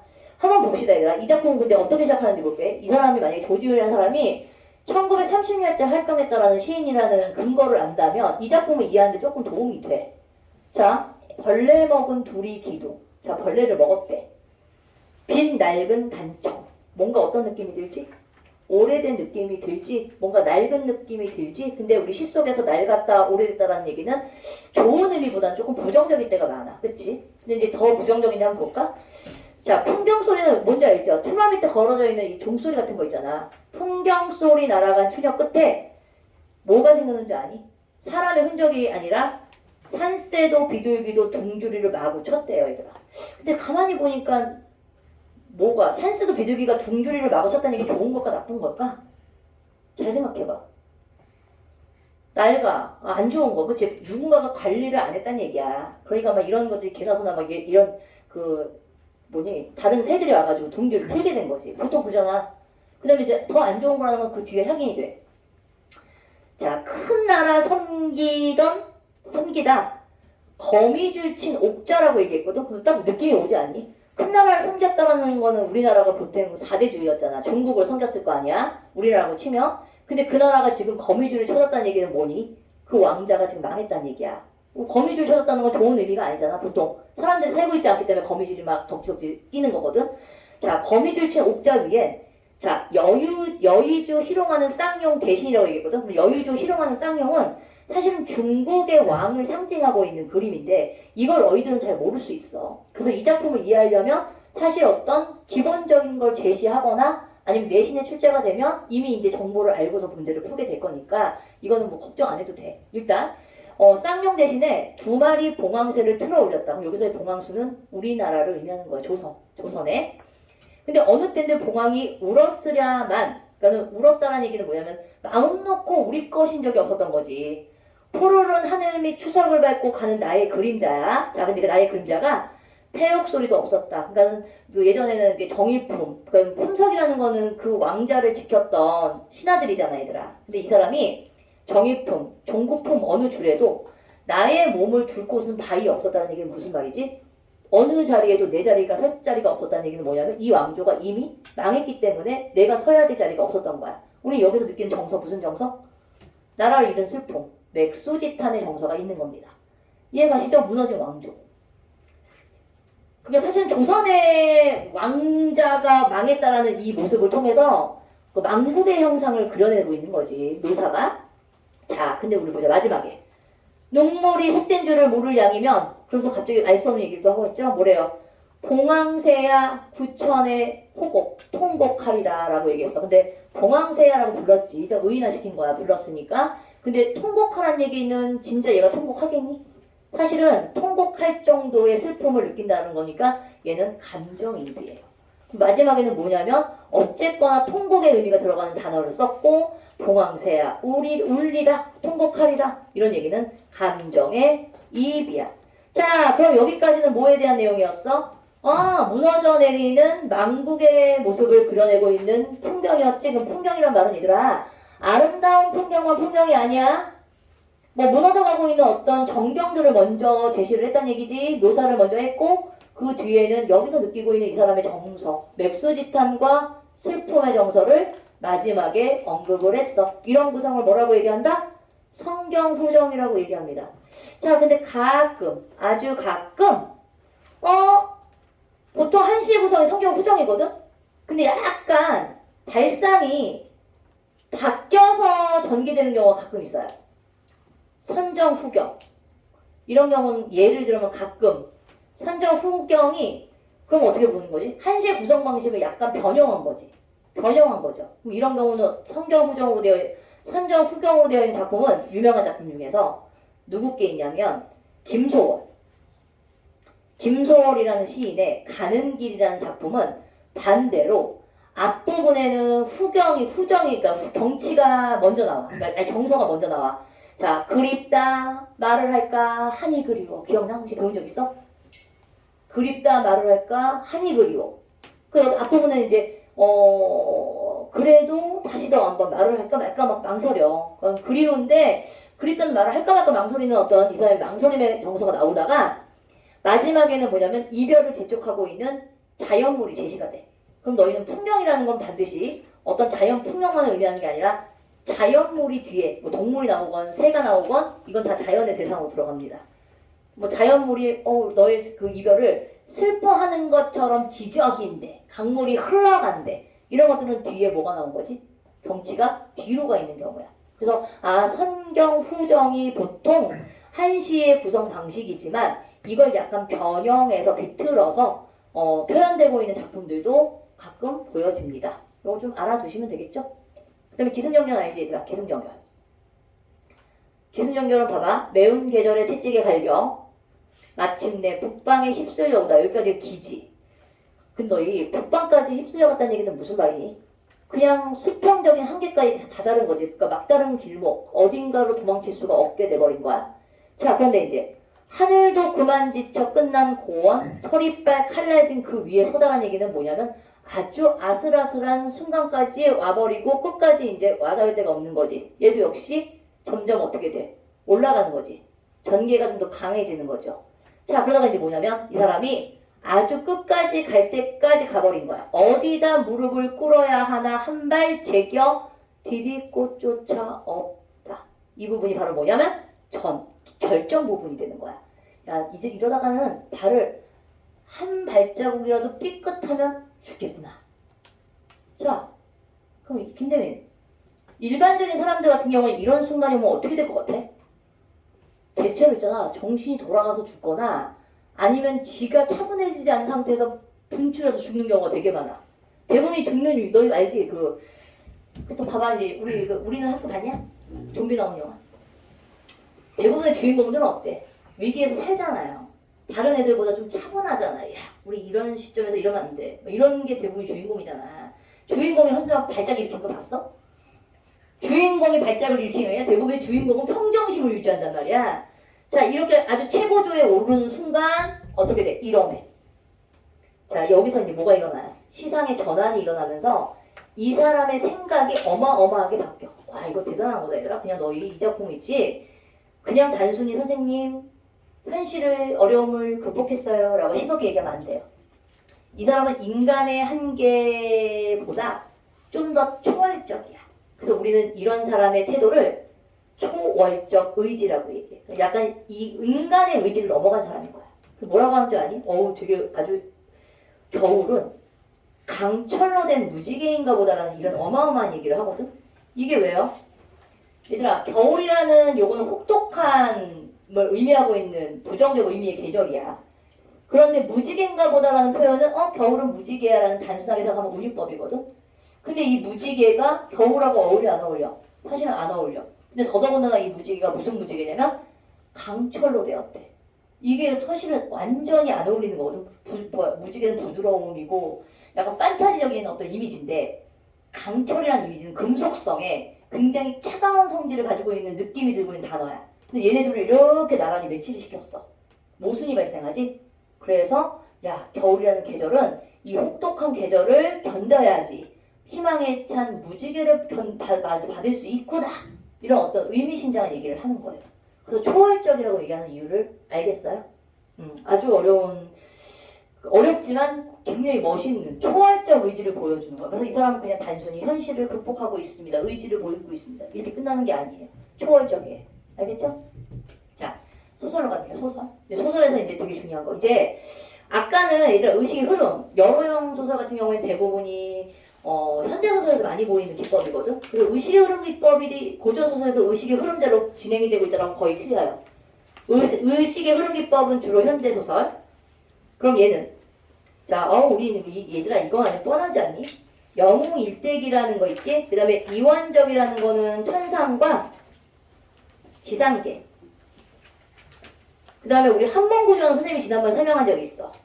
현실, 꿈, 현실. 이러한 구조로 되어 있는 게 한mon구조야 라고 했어. 근데 이 세 가지의 구성이 고전소설에서 주로 보이는 형식이야. 자, 그럼 일대기적 구성이라는 건 결국은 다른 말로 얘기하면 뭐냐? 시간의 순서대로 흘러가고 있는 순행적 구성이면서 자, 다른 말로 얘기하면 추보식 구성이라고도 얘기합니다, 얘들아. 추보식은 시간의 흐름대로 흘러갑니다라는 얘기거든. 근데 우리 자, 홍계월전 읽어본 친구. 유충열전, 홍계월전, 박시전 이 세 가지의 공통점은 대화가 너무 안 돼요. 무식해가지고. 내가 지금 방금 뭐 했지? 박시전, 홍계월전, 유충열전 공통점? 영웅의 일대기라고 얘기했잖아. 그럼 거기서의 주인공이 영웅이야. 그럼 얘들아 영웅의 이야기는 되게 뻔한 구조가 있다. 어떤 뻔한 구조가 있는지 한번 볼까 얘들아? 이게 이제 일반적인 영웅담 소설의 특징이거든. 고난, 위기, 극복. 그러니까 고난에 처해. 근데 그 위기가 처하더라도 극복을 해서 결국 영웅이 돼. 이게 일반적인 영웅담 소설이거든. 근데 우리 지난번에 수능에서 박태호전 기억나지? 박태호전. 박태호전 같은 경우에는 도덕적인 영웅으로는 인정받았지만 실질적인 영웅은 못 된 이유가 왜 그랬어? 결국은 자기가 이루고자 했던 목적을 이루지 못했잖아. 그래서 죽음을 당했단 말이야. 그렇기 때문에 박태호전 같은 경우는 약간 도덕적 영웅일 수는 있지만 실질적으로 성공한 영웅은 아니야. 근데 이제 홍기동전 같은 경우나 홍계월전 같은 경우 있지? 이런 건 완전히 그냥 영웅담. 기본적인 골격이 딱 정해져 있어. 자, 여지가 없습니다. 뭐가 여지가 없냐면 약간 영웅담 소설은 되게 뻔한 구조로 되어 있거든. 한번 볼까? 어떤 식으로 되어 있냐면 자, 일반적인 영웅은 무조건 고귀한 혈통이야. 하늘의 자손. 하늘이 점지해줬어. 근데 얘네들이 비정상적인 잉태나 출생 과정이 조금 달라진다는 얘기는 무슨 말이냐면 부모가 어렵게 애를 얻거나 아니면 사람으로 태어난 게 아니라 뭐 금방으로 태어난다거나 알에서 태어난다거나 약간 비정상적인 어떤 출생을 하게 되지. 주몽 같은 경우에도 그 유아가 갑자기 이렇게 배가 불러가지고 계속 그 해가 걔만 따라다니잖아. 나중에 알을 낳잖아. 정상이냐? 대부분 영웅은 그렇게 태어나. 너희들은 영웅이 아닌 거죠. 그러니까 이 옛날 영웅담 이야기를 기준으로 보게 되면 사실은 이제 뭐냐면 영웅이 아니거든, 니들은 만약에. 자, 그런다면 이제 어떤 줄 알아, 얘들아? 근데 얘가 태어났더니 비범해. 어렸을 때부터 화를 써. 3살인데. 말을 배워. 천자분 정도가 아니야. 뭐 사서상경을 다 띄어. 말을 되니? 비범하죠. 남들보다 되게 뛰어나? 자, 그런 다음에 이제 이거지. 근데 비범한 능력을 가졌으나 어릴 때 부모랑 헤어지는 걸 우리 뭐라고 해? 조실부모해요. 어렸을 때 부모를 잃어요. 뭐 부모가 돌아가실 수도 있고 아니면 죽을 수도 있고 여기서는 아니면 뭐 이게 어떻게 도망가다가 부모를 잃게 돼. 근데 이제 중요한 포인트. 항상 등장한 사람이 있지? 죽을 위기에서 구해주면서 이제 새로운 조력자, 양육자라고 얘기하죠. 그러니까 어린 시절을 부모 손에서 키우는 게 아니라 누군가가 구출해준 자가 얘를 키워. 뻔하지. 그런 다음에 어떻게 돼? 조력자를 이제 나중에는 이제 얘가 성장을 잘해. 근데 이제 또 한 번의 위기에 처해. 누굴 만나? 조력자를 만나요. 그럼 조력자는 여기서는 이제 어떤 조력자냐면 현실적인 얘의 힘을 키워주는 어떤 조력자. 얘가 어떤 이제 위기에 봉착했을 때 진짜 영웅이 될 수 있는 두 번째 조력자는 얘들 양육자랑은 달라. 양육자는 키워준 사람이고 조력자는 진짜 얘가 힘을 발휘할 수 있게 도와주는 조력자가 생겨. 그래서 영웅담 소설에서는 대부분 조력자가 등장을 합니다. 그 다음에 이제 어떻게 돼? 다시 시련을 겪고 결국은 극복을 하고 위협을 성취합니다. 자, 예를 한번 들어볼게요. 홍계열전이라는 작품은 얘들아 아마 조선 후기에 작자 미상의 작품인데 제목이 홍계열전이지. 주인공이 누굴 것 같아? 여자야. 여잔데 영웅담 소설이야. 영웅 소설이니까 완전히 이 영웅 소설의 이 골격에서 크게 벗어나 있지 않고 완벽하게 일치한 거야. 왜냐면 우리가 보통 이제 조금 이제 나가다 보면 영웅담 소설에서 빛나는 경우도 있거든. 근데 얘는 완벽하게 영웅담 소설의 구조를 가지고 있다고 이제 우리 확인해 보는 거야. 자, 명나라지. 그러니까 어때요? 그 당시에 이제 이런 배경을 하기 때문에 중국을 배경으로 하는 경우가 되게 많아. 명나라 전임 이부신랑인 홍무. 자, 제목이 홍계열전인 거니까 홍무가 이제 홍계열의 아버지겠죠. 그의 부인 양씨. 근데 이 사람들 사이에서는 늦도록 자식이 없었대죠. 이게 어디에 해당하는 거냐면 비정상적인 잉태라고 볼 수 있어. 왜? 나이가 먹었는데 40 넘도록 자식이 없었어. 그럼 이건 약간 어렵게 얻어진 자식인 거야. 자, 근데 이제 이게 막 불공을 들이면서 막 이렇게 급진하게 잘했다? 근데 양씨가 이거 봐봐. 선녀가 하강하는 신비한 꿈을 꿨대요. 이게 바로 뭐예요? 아, 얘는 고귀한 혈통이구나 라는 근거가 되는 얘기를 하죠. 그러더니 이제 꿈에서 얘를 보더니 결국은 누가 태어나? 개월이가 태어났다. 근데 여기서 특이한 게 있어. 홍모는 개월이에게 무슨 이유인지 남복을 입혀서 그를 가르쳐. 그러니까 얘는 어렸을 때부터 남장분장을 하고 남자처럼 키워진 거야. 그러다가 개월은 또 어때요? 아까 얘기했던 비범한 능력을 지녔다라고 얘기했지? 영민하다라는 건 굉장히 영리하고 또 똑똑해. 한 번 본 것은 잊어버리지 않고 비범한 모습을 보인다라고 얘기했어. 자, 여기까지가 이제 비범한 능력을 가지고 있고 고귀한 혈통에 어렵사리 이 세상에 태어났지? 자, 그런데 이제 뭐가 봉착해야 되지? 우리 예상이 뻔해. 아, 얘 한번 위기를 봉착되겠네? 부모랑 헤어지겠네? 여지없이 헤어져. 장사랑의 반란으로 개월은 부모와 헤어지고 물에 던져진다라는 얘기는 이제 얘를 이제 버렸지만 결국은 누가 구출해줘?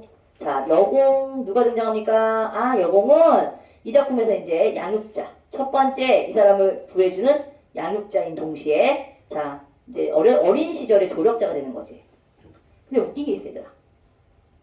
얘가 한 6살 때가 5살 때 버려지거든? 그러니까 어떻게 보면 버려진 게 아니지. 이게 물에 던져졌으니까 죽은 줄 알았겠죠. 이 아버지 홍랑은. 자, 근데 여공의 도움을 받아 구출이 됐는데, 자, 개월이 여공의 아들 보국과 함께, 자, 야, 보국이라고 얘기했지. 그럼 여공에게는 원래 보국이라는 아들이 있었어. 그런데 함께 공부하며 개월이는 그러니까 평생 뭘로 살아? 클 때까지 평국이라는 이름을 가지게 된 거야. 그럼 평국이가 결국은 개월이다. 근데 되게 웃긴 게 뭔지 아냐? 야, 얘를 주원아가 키웠잖아. 얘가 여자인지 몰라. 안 시켜? 한 번도 안 시킨 거야. 그러니까 고전소설의 특징 중에 하나지. 그냥 얘는 그냥 어렸을 때부터 남자라고 생각하면 그냥 남자로 그냥 키워지는 거야.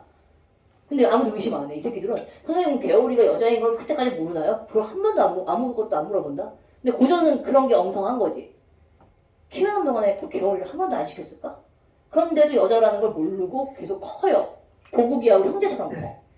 보국이도 이제 형국이가 개월이가 여자인지 몰라. 자, 근데 그러다가 결국은 또 이 평국이가 똑똑해. 장원급제를 한다. 근데 모든 면에서 보국이보다 평국이가 뛰어나. 그러니까 평국이가 원수가 돼. 전쟁터에 나가게 돼. 전쟁에서 공을 세운 뒤에 부모와 제외한 이제 그 전쟁에서 돌아온 개월이 병으로 몸져 눕자 천자가 임금이지. 어의를 보내. 봐봐 웃겨. 지금까지 여자인지 몰랐다가 어의를 보냈더니 진맥 한 번에 여자구나 알게 돼. 이게 굉장히 엉성한 개연성이 떨어지는 거죠. 근데 고전 나름대로 이런 게 재미가 있는 거야. 아 막장처럼 불쑥불쑥 갑자기 뻥뻥 터져. 자 한번 봐봐. 어의를 보내 병세를 알아보도록 하는데 이 과정에서 개월이가 남장을 한 여자임이 밝혀져요.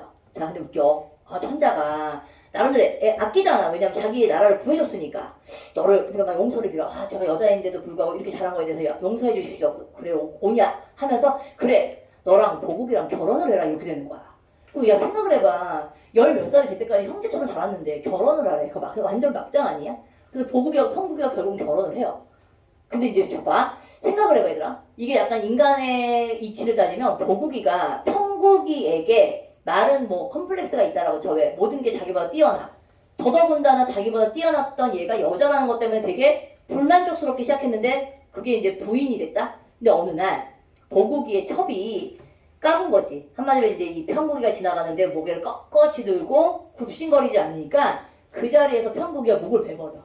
그러니까 목이 막 굉장히 잔인한 장면도 나와. 목이 댕강댕강 굴러다니는 거지. 그러니까 보국이가 그걸 보고서 찌질해. 엄마한테 가서 일러. 엄마 제가 내 부인 그 차고 갖다 지금 이 자리에서 죽였어. 막 이러는 거야.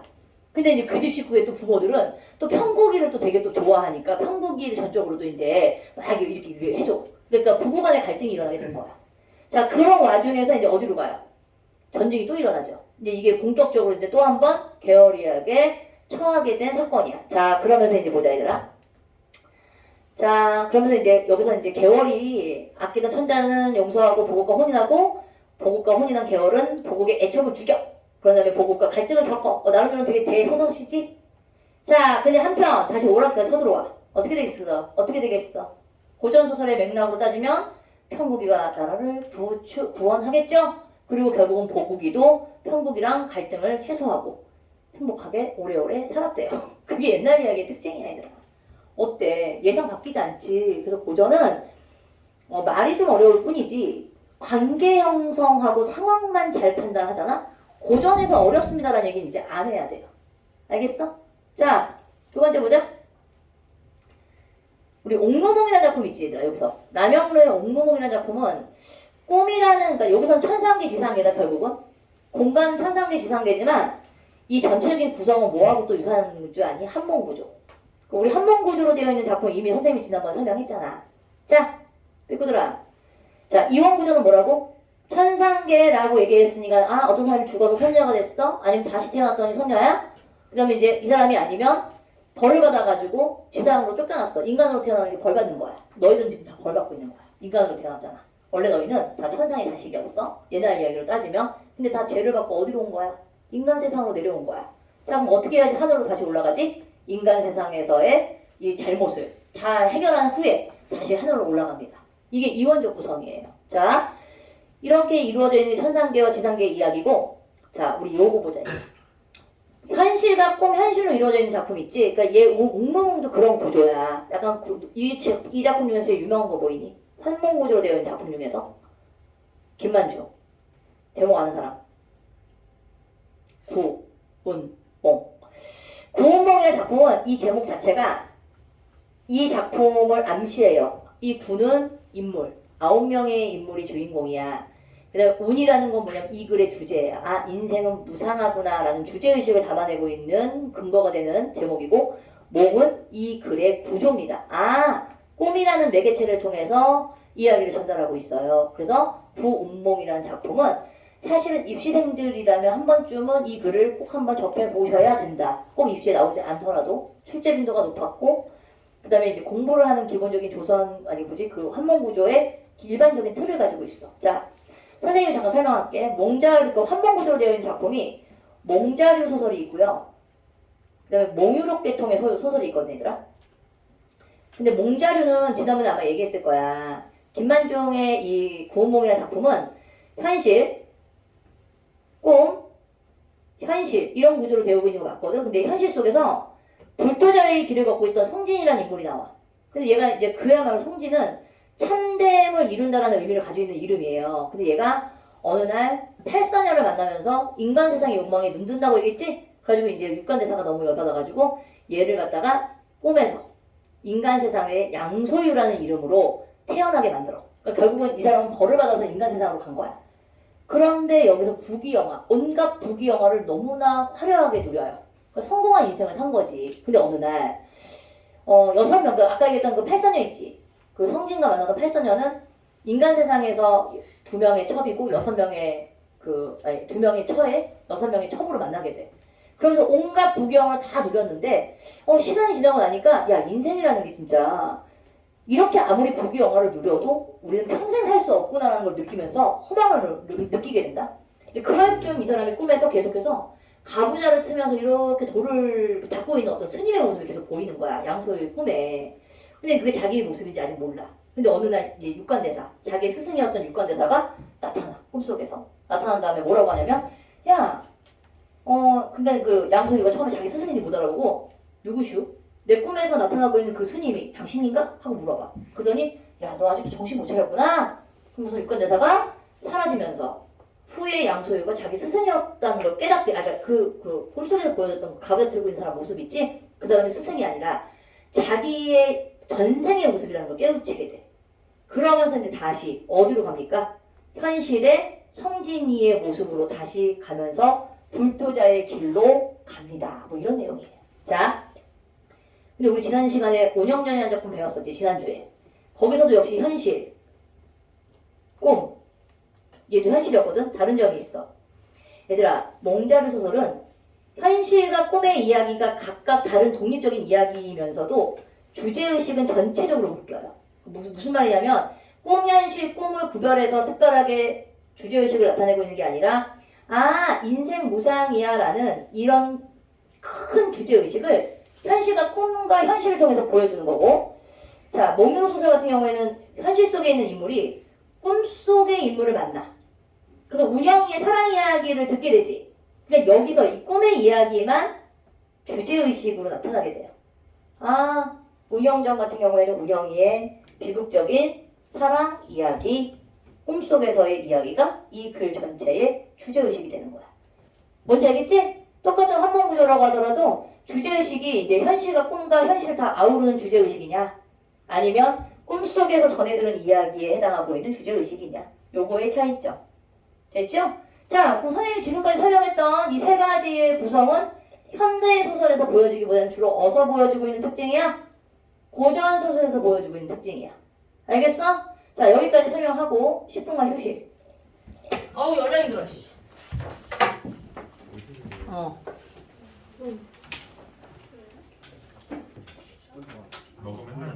오케이.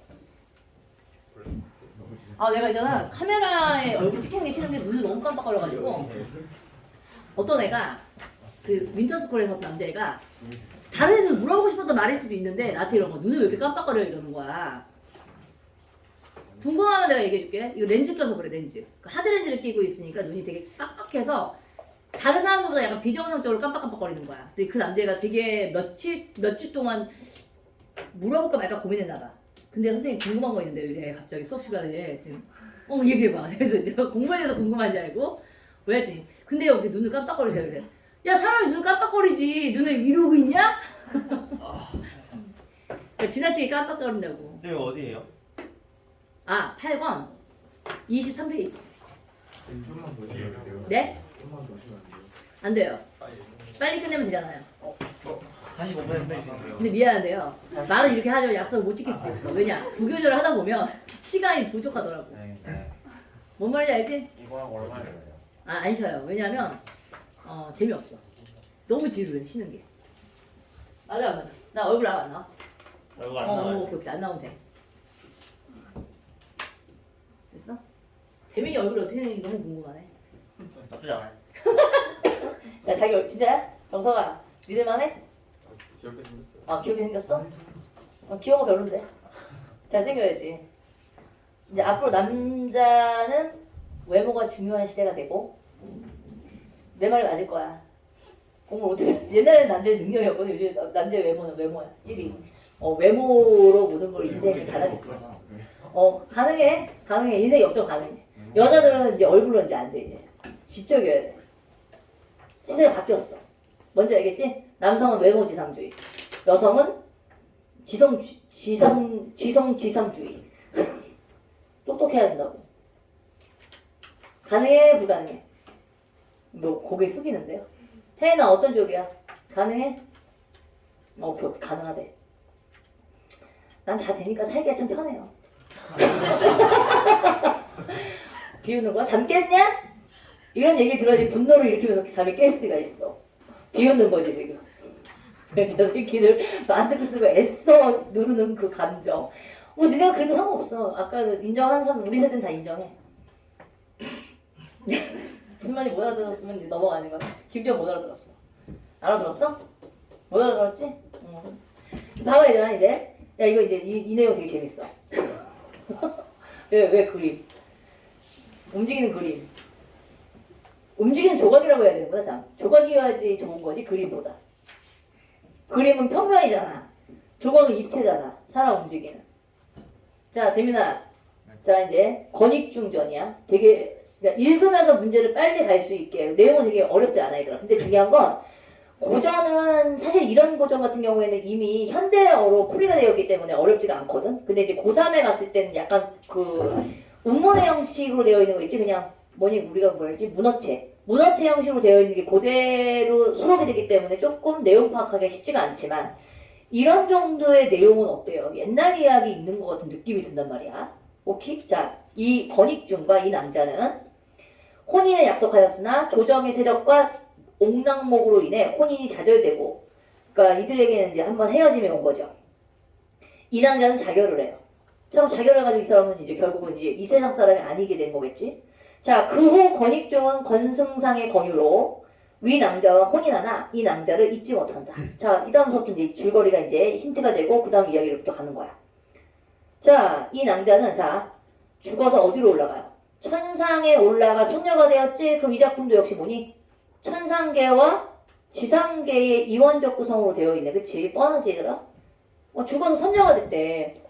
옥황상제께 이 남자를 보고 너는 인간 세상에서 배필을 만나지 못하고 원통이 죽었으니 강남 악양로. 얘 강남이 중국이야? 우리나라 강남이라고 생각하면 안 돼. 그렇게 생각하는 새끼 없겠지? 강남 악양로 중림 속에 가 있으면 자연 내 배필 입중을 만날 것이다. 누가 얘기해요? 옥황상제가 얘기하는 거야. 야, 너의 배필을 만날 수 있어. 자, 라고 하시며 허수아비를 만들어 주시며 이 허수아비의 이름은 우인이며 자태와 얼굴은 익중과 같이 만들어 놓으라. 야, 우리 이거 허수아비의 모습이 허수아비를 가지고 똑같은 사람으로 만드는 이런 이야기의 모티브 있지. 이런 모티브는 옹고집전에도 드러나요. 알아요? 옹고집전이라는 작품 보게 되면 가짜 옹고집하고 진짜 옹고집이 만나게 되는 거 나오잖아. 이야기를 안 읽어봐서 모르는구나. 전래동화 있어. 알겠지? 자, 우인이 근데 우리 봐봐. 우인은 누구라고? 허수아비야. 알아도. 똑같은 모습을 하고 있는 허수아비인데 우인이 익중의 집을 찾아가니 자, 승상가 부인이며 위낭자는 당연히 자기 아들이며 위낭자는 자기 남편인 줄 알겠죠. 막 무조건 익중인 줄 여겨 반겨하고 서촉 안부를 물으니 우인이 대강 대답하고 진짜 익중이 오기를 기다렸다가 당연히 이 사람은 대강 괜찮았어 뭐 이러고 넘어갔겠지. 근데 얼굴 당연히 의심할 여지가 있겠어? 익중인데? 자, 이때 자 우리는 고절에서 이때가 나오지. 그럼 뭐가 되는 거야? 내용이 전환되고 있습니다라는 거 알면 돼요. 근데 누구의 이야기로 가요? 근데 이게 고전소설의 특징 중에 하나죠. 분명히 아까는 익중이라고 얘기했는데 또 권생이란 말로 바뀌어. 똑같은 사람이야? 익중이야? 자, 권생이 며칠을 돌아다니다가 집으로 돌아와 대문 안에 들어서니 당상에 어떤 한 사람이 앉았다 일어났다 하며 화를 내는 것이었다. 익중이 이를 보고 자, 이 A분 분명히 문제에 나오겠다는 얘기지? 그럼 주의 있게 봐야지. 무슨 내용인가? 내가 서쪽으로 갈 때 저러한 귀신이 꿈에 현몽하여 나는 금강산에 사는 헛개비라는 귀신이다. 꿈에서 미리 본 거야. 비 오고 바람 부는 날이면 의탁할 곳이 없다. 내가 들으니 너의 집이 부자라 하니 모월 모일에 너의 집을 찾아가서 너를 쫓아내고 내가 있으리라. 하면서 오늘 대낮에 들어온다 하였거늘 저놈이 그놈이로구나. 뭐 이렇게 얘기해. 그러면서 이제 뭐냐면 분명히 꿈에서 봤던 그 헛개비라는 놈이 내 흉내내고 있구나. 이걸 알게 된 거지. 자, 라고 짐작하고 중문에 서서 부모를 불렀다. 승상은 부인을 붙들고 기가 막혀 묵묵히 말없이 앉아있을 따름이다. 왜? 똑같은 모습을 하고 있는 익중이가 또 등장했잖아. 가짜인지 진짜인지 모르겠는. 자, 익중이 들어오니 난영남제. 서로 간에 너무 막상막하 비슷하게 너무 똑같이 해가지고 이제 구별할 수가 없는 거야. 어느 것이 참 익중이며 어느 것이 거짓 익중인지 알기 어려웠다. 승상이 자식이 아비만 못하다 하였으니 아비도 몰라보는구나 라고 하니 부인이 뭐라고 얘기하냐면 먼저 온 것이 참 익중이 분명하고 나중 온 것이 귀신이 분명하다 하고는 자 그래서 뭐냐면 이 어미 그 부인 누구야? 그 아비만 못하다고 이제 누구지? 익중에 이제 그 먼저 온 것이 참 익중이 분명하대. 나중에 온 것이 귀신이 분명하대요. 그래서 결국은 뭐지 얘들아? 자기가 이제 꼼짝없이 귀신 취급받게 된 거지. 자 어젯밤에 그래서 이제 이 부인이 얘기하는 게 뭐냐면 꿈에서 봤다 이거야. 여차여차 꿈을 꾸었는데 과연 그대로구나. 승상은 의심치 마소서. 한마디로 저 늦게 온 저놈이 진짜 익중이겠지? 가짜입니다. 이렇게 얘기했어. 이어서 부인이 하인을 불러 중문에 들어오는 귀신을 급히 둘러 내쫓아라 라고 하였다.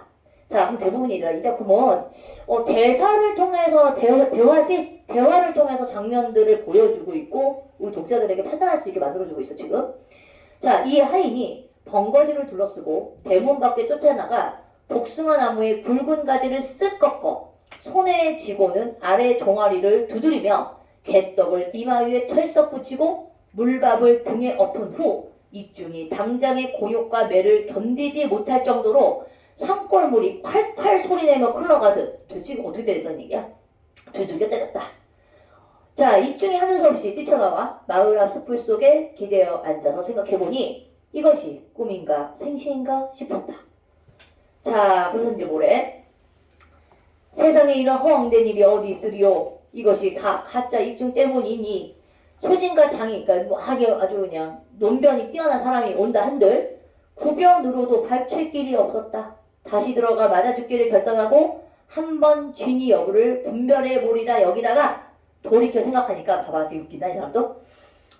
가짜로 들어온 귀신에게 두들겨 맞는 꼴로 변명할 쓸데도 없겠거니와 이제 천하강산 두루 돌아 구경이나 다한 후에 웃기게 뭐냐면 그냥 죽지 않겠대. 저기 다 돌아다니고 구경하다가 다한 후에 강남, 명월, 악양루를 구경하고 동정호에 빠져 죽으리라. 구경할 거 다 하고 이제 죽겠다라고 각오를 해요. 자 하고는 일어나 길을 나섰다. 자 중략 부분이야 얘들아. 중략 부분 내용이 나와 있고 그 다음에 이야기를 한번 보자. 익중은 화려한 꿈은 이게 분명히 이제 아까 죽겠다고 결심했는데 이제 어느 곳에 갔어. 그러니까 동정호는 보통 선녀들이 살고 있는 곳이거든. 선녀들. 자 익중은 화려한 꽃무늬 금관모자에 꿈틀거리는 용문이 새겨진 허리띠를 두르고 낭자는 칠보단장 갖추놓고 여기서의 낭자는 누굴까요? 뻔하죠. 아까 이 낭자하고 연결되다가 결국은 이루어지지 못했던 그 이 낭자겠지? 이 낭자를 만난 거야.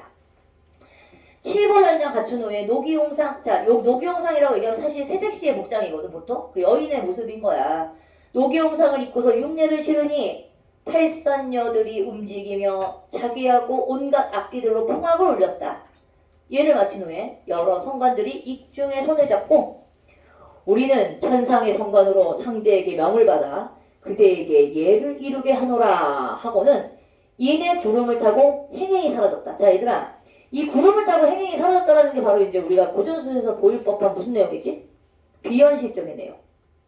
비현실적인 요소인데 자 지금 스탑. 얘들아 아까 영웅담 소설 이야기를 하면서 선생님이 약간 설명 빼먹은 게 하나 있는데 우리가 대부분이 영웅담 소설에서의 영웅들은 대부분이 어떤 능력을 가지고 있는 사람들이었지 얘들아? 비범한 능력을 가지고 있고 약간 돛을 부리고 뭐 인간이 할 수 없는 어떤 힘을 좀 발휘하는 사람들이 많이 나오지. 근데 영웅담 소설인데도 영웅의 이야기적인 요소가 빠져있는 작품이 하나 있어. 영웅 소설로 분류가 돼. 소설로는. 근데 우리가 알고 있는 영웅과 같은 어떤 비범한 능력을 발휘하고 있는 작품이 아닌 게 있어. 우리가 이게 수능 문제 같은 거 풀다 보면 그 모의고사 문제에서 자주 등장하는 숙향전이라는 작품이 있거든. 숙향전 기억나요? 그 이선이라는 인물하고 너희 문제 풀었던 거 기억나지? 지난번 모의고사에 나와 있잖아. 숙향이하고 이선이라는 남자애가 원래 이제 그 천상에 있었을 때 같은 선녀와 태을 무슨 뭐였잖아. 근데 얘네들이 어떻게 보면 사랑하는 그런 사이였다가 결국은 인간 세상으로 쫓겨나오게 돼. 근데 그 숙향이라는 인물이 이제 자기의 어떤 그 인생을 극복하고 결국은 천상의 인물로 된다는 내용인데 여기는 도수를 부리는 어떤 비범한 능력을 펼치는 영웅이 아니야. 근데 영웅담 소설로 분류가 됩니다. 그거 좀 기억해도 숙향전은 보통 비범한 능력을 가지고 있는 도술 부리고 있는 그런 영웅이 아니라 평범한 사람인 것처럼 보이는데 영웅담 소설이구나라는 거. 자, 여기서도 역시 뭐야? 고전소설이 가지고 있는 특징, 비현실적인 요소가 보여주고 있는 부분들, 구절들 나오지? 자, 익중이 공중을 향하여 무수히 살해하고 돌아와 낭자와 함께 하룻밤 동침하니 깊은 밤에 만단정에는 이를 말할 수 없더라. 자, 그럼 헤어졌던 이 낭자를 다시 만나니까 얼마나 좋겠어. 익중이 사랑함을 이기지 못하여 낭자의 목을 훌쳐안고 히히 낙낙하여 바람아 불어라 비야 오너라 우리 둘이 만났으니 망고여함 풀어진다. 한마디로 하면 이제 우리 너무 좋아 행복해 뭐 이런 얘기잖아. 둘이 몸을 뭉치다 동정수에 떨어지거나 말거나 이런 사람 또 있을까? 우리 둘이 만났으니 태산이 평지가 되고 하해가 육지가 되도록 살아보세. 우리는 100년 회로합시다. 이런 얘기하고 있지? 자, 즐거운 시간을 보냈다. 근데 우리 계명성이 밝아온다는 얘기는 이제 색별을 띈다는 얘기지. 그 날이 밝아왔다고 생각하시면 돼요. 계명성이 들리자 낭자가 일어나 앉아 촛불을 밝히고 약 3봉지를 주며 말하기를 상제의 명령이 계명성이 들리거든 올라오라 하셨습니다. 이거 하늘의 명령인 거야. 근데 헤어질 때가 됐어 이 얘기야. 천상 옥황께서 허수아비를 보내었으니 자 그럼 얘들아 천상 옥황이 사실은 허수아비를 보낸 것도 일종의 계획된 바야. 하늘에 의한. 이 약을 가져다가 한 봉을 대문 안에 떼어 보소서. 푸른빛 연기가 일어나면 허수아비가 없어질 것입니다. 또 5년이 지난 이곳에 와서 오늘 밤 복중에 들어 때가 찬 아이를 데려가옵소서라고 얘기해요. 그러니까 한마디로 하면 5년 뒤에 다시 와서 이 아기를 데려가래. 이것이 다 우리가 전생에 지은 죄악이란 서로 만나 해로할 날이 멀었으니 어찌하오리까. 그러니까 한마디로 하면 지금은 우리가 헤어져야 돼 이런 얘기지. 익중이 듣기를 다하고 크게 놀라 오늘 낭자를 만나 죽어도 같이 죽고 살아도 같이 살자 하였던 이것이 웬 말이오. 가지 마시오. 못 가오. 기약 없이 못 가니 만정의 해포 풀지 못하고 간다는 말이 웬 말이오. 낭자가 다시 위로하여 낭구님은 지나치게 슬퍼하지 마시고 때를 기다리옵소서. 천명을 어이 거역하오리까 하며 이별주를 부어들고 이별곡을 지었다. 자, 이제 문제로 가봅니다. 내용은 별로 어렵지 않죠? 자, 첫 번째 얘들아. 윗글의 서술 방식에 대한 설명으로 가장 적절한 걸 골라보래. 근데 여기서 보게 되면 대부분이 인물 간의 대화가 이루어져 있는 부분 많이 나와 있지. 그래서 인물의 정서를 드러내고 있다. 아까 얘기했던 누구, 이 낭자와 나누고 있는 그런 대화를 통해서 자신의 어떤 그 만단정액 이런 표현들을 막 쓰고 있어. 맞아. 나머지는 있는지 없는지 확인해볼까? 인물과의 대립은 물론 그 우인이라는 그 존재가 나오지만 업적을 드러내고 있는 건 아니지.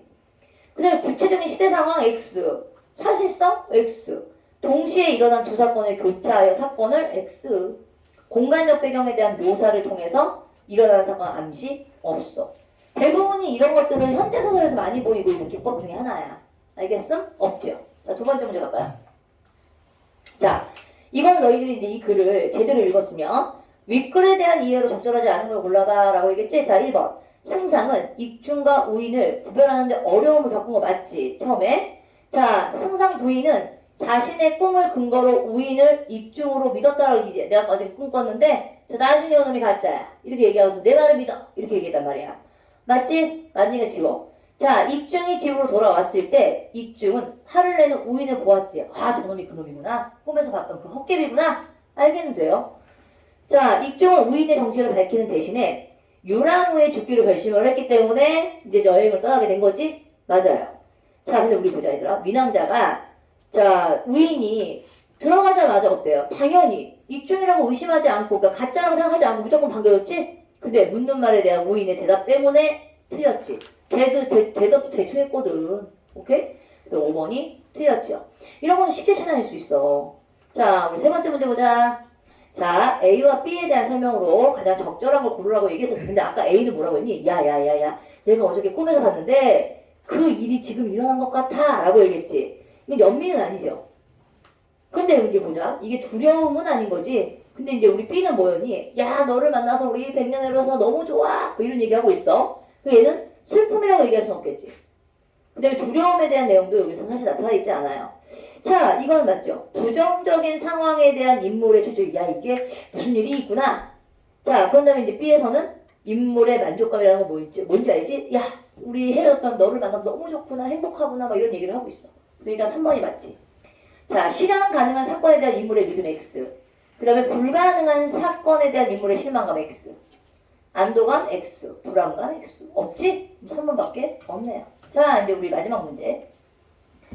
자, 마지막 문제를 보시면 보기를 참고하여 윗글을 감상한 내용으로 적절하지 않은 걸 고르세요 라고 얘기했어. 자, 보기.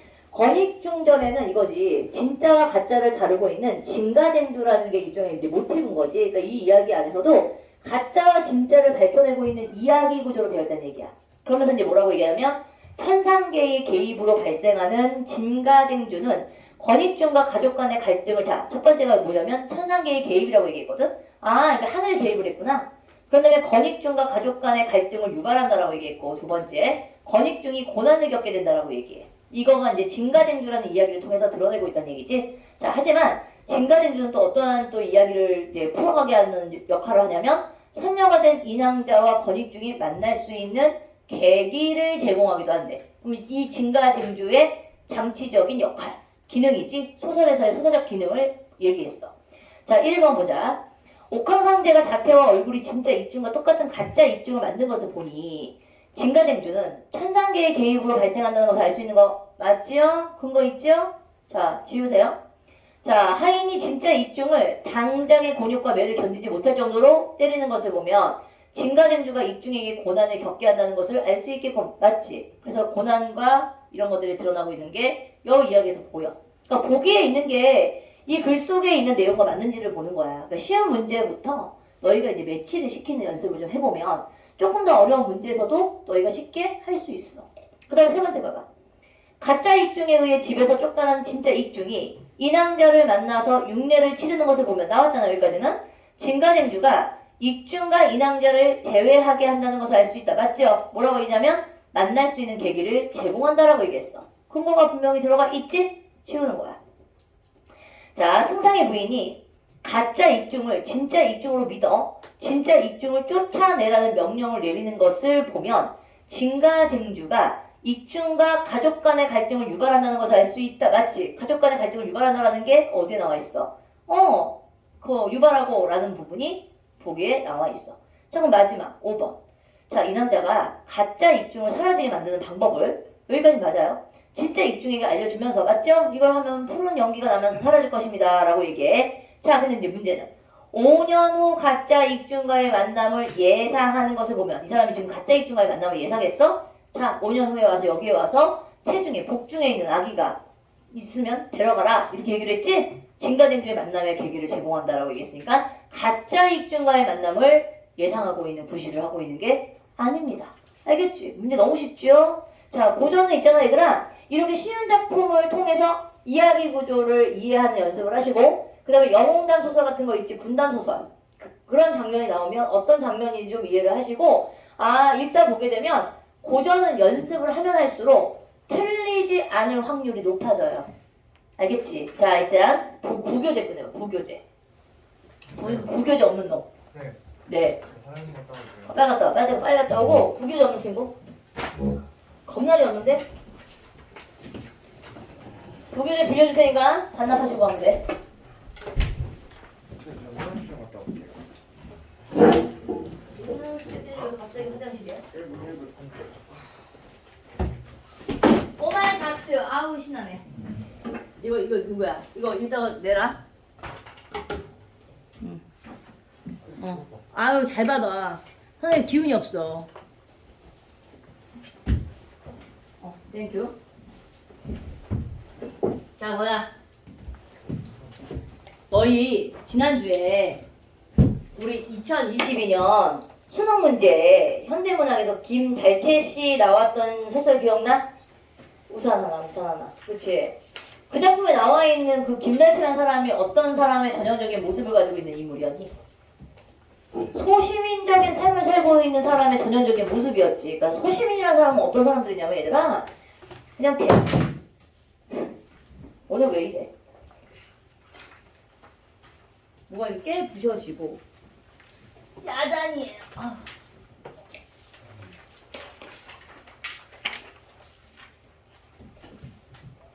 보자. 그래서 그때 나왔던 이 작품들은 이제 소시민적인 삶이라는 거는 어떤 대의 명분, 대의를 위해 산 사람들이 아니라 자기의 삶, 12페이지야. 자신의 어떤 일상적인 소소한 일상을 살아가는 사람들을 우리는 소시민이라고 얘기해. 그러니까 우리가 사실 소시민의 삶이 무조건 나쁘다고 얘기할 수는 없는데 그렇게 살고 있는 자신의 모습을 성찰, 반성, 그 다음에 그런 자신에 대한 비웃음. 우리 이런 걸 자조적이라고 얘기하거든. 그러니까 자조적인 태도로 이 작품이 이제 전개돼 나가고 있는데 어떤 식으로 이제 자기를 반성하고 있는지 한번 보는 거야, 얘들아. 두 개는 어느 날 고공을 나오면서 그 다음에 나는 희미한 옛사랑의 그림자. 그래서 희미한 옛사랑의 그림자라는 이런 제목들은 옛날에 드라마 제목으로 되게 많이 쓰였다. 지금은 좀 약간 이런 드라마는 잘 안 쓰지. 자, 왜 나는 조그만 일에만 분개하는가? 자, 얘들아, 우리 문학에서 이렇게 물어보는 형태로 되어 있는 말 있지, 얘들아? 이런 거 좀 헷갈리면 안 되는 게 이런 것들을 왜 이래요? 오늘 여러 가지로 분개하는가라고 얘기했지? 얘는 이제 서리법이 아니고 서리법은 그러니까 수사 표현, 수사적인 표현만 서리법이라고 얘기하고 이런 경우에는 의문형으로 되어 있는 문장이다라고 보면 돼.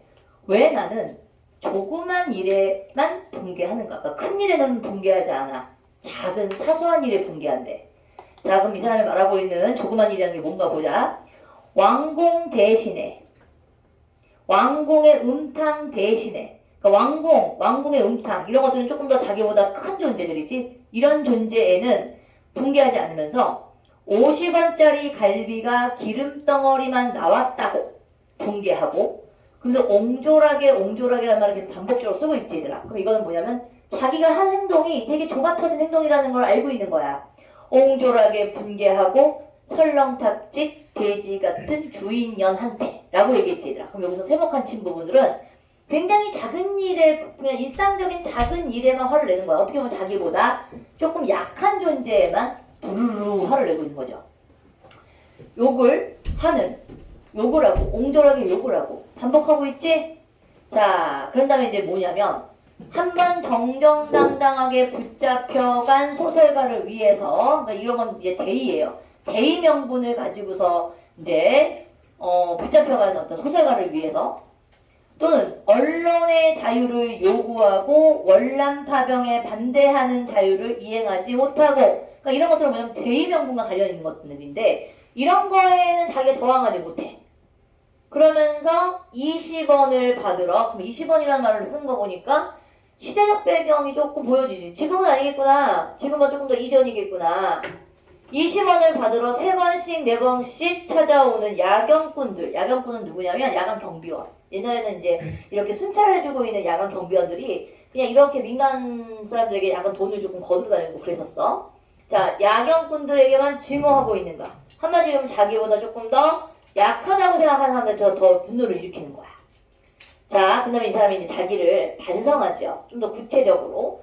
옹졸한 나의 전통은, 여기서의 옹졸한 나의 전통이라는 건 뭐지? 지금까지 이렇게 소시민적이고 작은 일에 분개하고 있는 이런 전통은 이제 내 앞에 정서로 가로놓여 있다 라고 얘기했어. 왜? 자, 이를테면 이런 일이 있었다라고 얘기하지? 그럼 자기의 어떤 경험을 바탕으로 해서 고백을 합니다.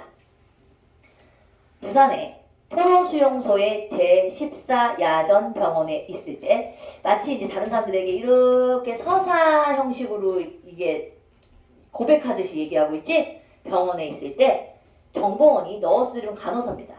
자, 너스들과 스펀지를 만들고 거즈를 개키고 있는 나를 보고 아이고 포로 경찰이 되지 않는다고 하면 남자 새끼가 야 무슨 여기서 이런 거지다 이런 걸 뭐 개부 있냐? 포로 경찰이 되지? 이런 식으로 보되 남자가 뭐 이런 일을 하고 있느냐고 놀린 일이 있었다. 너스 옆에서. 한마디로 면박 준 거지. 아우 진짜 이런 일이 나오고 있어 남자 새끼가 뭐 이러면서 있었던 거야. 자, 근데 이제 보자. 이게 이제 자신의 경험인데 지금도라고 얘기했거든. 그 아까 얘기했잖아. 이 나의 전통은 유구하다라고 얘기했잖아. 하지만 지금도 내가 반항하고 있는 것은 이 스펀지 만들기와 거주 돕고 있는 일과 조금도 다름없다. 그러니까 지금 별반 달라지지 않았다는 거야. 뭐 어떤 삶을 계속 살고 있는 거지? 소시민적인 삶을 살고 있는 걸 계속 유지하고 있어. 나는 어떤 걸로 대항하지 않아. 그러니까 내가 하고 있다는 반항은 진짜 별거 아닌 거야. 자, 개의 울음소리를 듣고 그 비명 놀라는 거야. 이 개소리에 막. 뭔지 알지?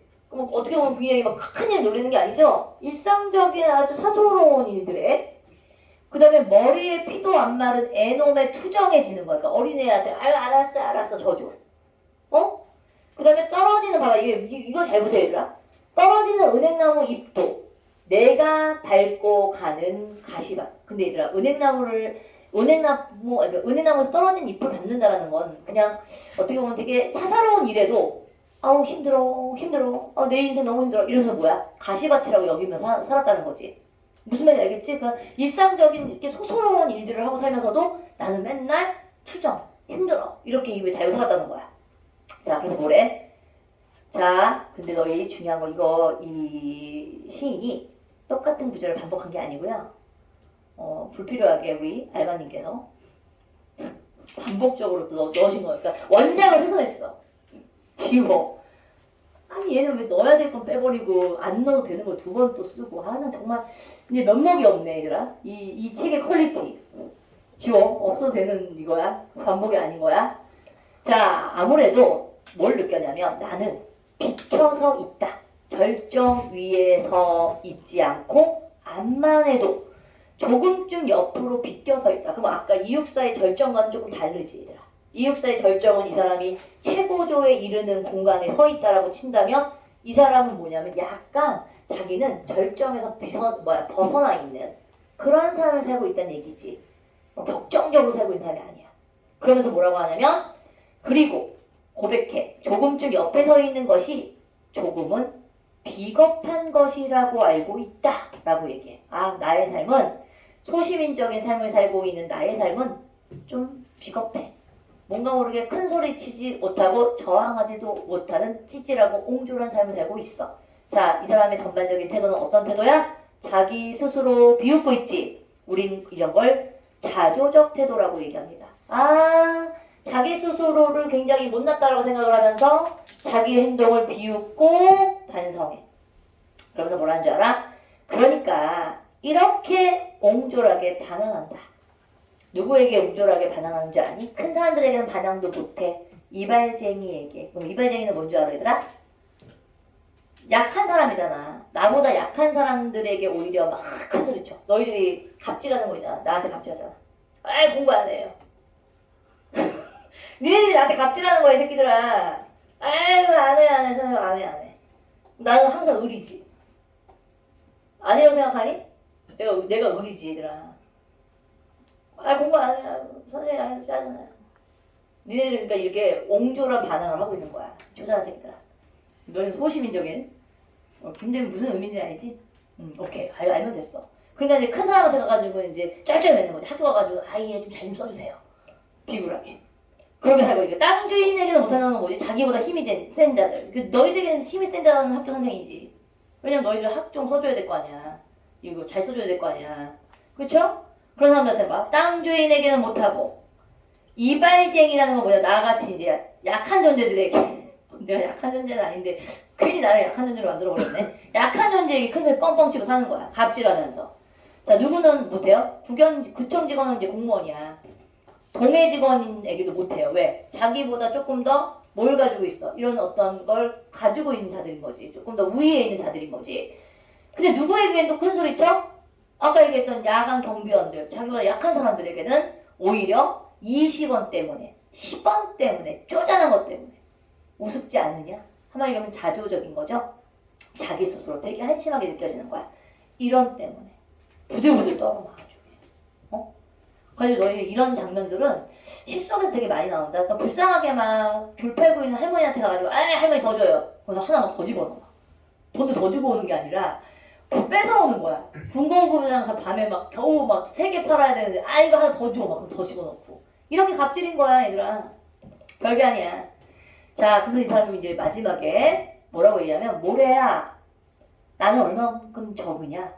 바람아, 먼지야, 풀아 이런 것들은 뭐지? 그냥 우리가 일상 속에서 스치고 지나갈 만한 아주 사소한 것들이라 생각하는 것들이지 이런 자들을 부르면서 내가 얼마만큼 적고 자잘한 인간이니 옹졸한 인간이니 라는 걸 뭐 하고 있는 거니? 자기 반성적으로 드러내고 있는 작품이에요. 자 그럼 이거는 자 그럼 마지막에 점점점점점점 이렇게 얘기했지? 생략법을 썼지? 이거는 뭐를 나타내고 있는 거야? 여운을 형성하는 거야. 여운 형성을 하면서 그럼 이 작품의 어떤 주제의식은 뚜렷하죠. 소시민적인 삶을 영위하고 있는 자신을 자조하는 거죠. 비웃는 거죠. 그래서 이 자조적인 태도를 통해서 한심하다, 옹졸하다, 이 작은 거에 분노하는 내 자신이 정말 별로다 이런 얘기를 하고 있는 거야. 자 그럼 이게 왜 그런지 아니더라? 이 김수영이 나왔던 시의 이 작품은 그냥 단순하게 이 사람의 상황만 보기보다는 시대 현실과 맞물려가지고 이 작품을 이해를 해야 되는 거고 이 당시에는 이제 우리가 군부 독재 시절에 있었던 시절이었는데 결국은 민주화에 그 투쟁을 했던 사람들과는 별개로 자기는 그냥 일상적인 이런 소소한 일들 때문에 붕괴하고 살고 있는 자신의 삶을 반성하고 있는 작품이라고 보시면 돼요. 자, 두 번째 작품 볼까? 이 작품은 조금 씁쓸해 얘들아. 뭐가 씁쓸하냐면 18년이라는 시간이 흐르기 전 자신은 그러니까 이 화자는 자 어떤 사람이었냐면 뜨거운 열정을 지녔던 젊은이였어. 자 이제 보자. 4.19가 나던 애. 4.19는 뭐를 의미하는 줄 알아? 4.19는 혁명이에요. 그러니까 혁명이라는 건 뭐를 의미해? 얘들아 혁명. 혁명이라는 거는 새로운 세계를 도약하고자 하는 어떤 의지. 계속 오케이? 혁명. 아이고 왜 자꾸 이게 안 먹히지? 뭐가 문제야? 혁명. 진짜 얘가 문제야? 얘가 문제야? 4.19 혁명. 그러니까 4.19의 정신은 순수 시대를 열망하는 거야. 순수의 어떤 정신. 이런 것들을 추구하고 있는 게 4.19의 정신입니다. 4.19가 나던 해 셋 우리는 오후 5시에 만나 반갑게 악수를 나누고 자 이제 봐봐. 이 사람이 이제 악수를 나눈 공간이 어딘 줄 아니? 불도 없이 차가운 방에 앉아라고 얘기했지. 그럼 이 사람은 불도 없고 차가운 방이면 가난하던 젊은 시절이야. 맞죠? 이들이 지금 솔직히 말해서 돈을 벌기 위해서 투쟁하는 게 아닐 거 아니니.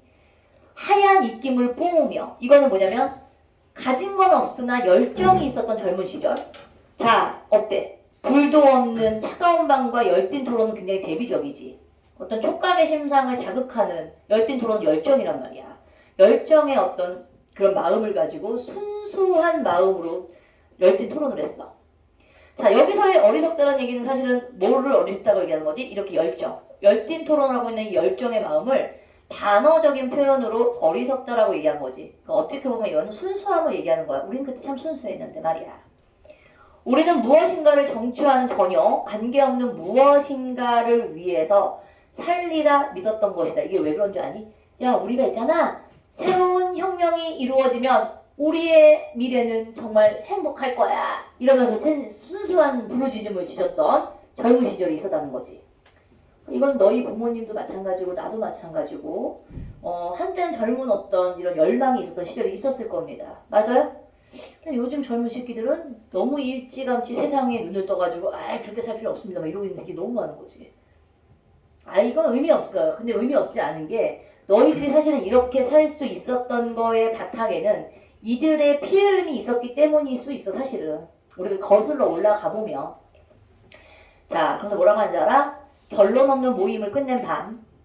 알죠? 막 열띤 토론을 했던 젊은 시절에 열정으로 토론했던 밤.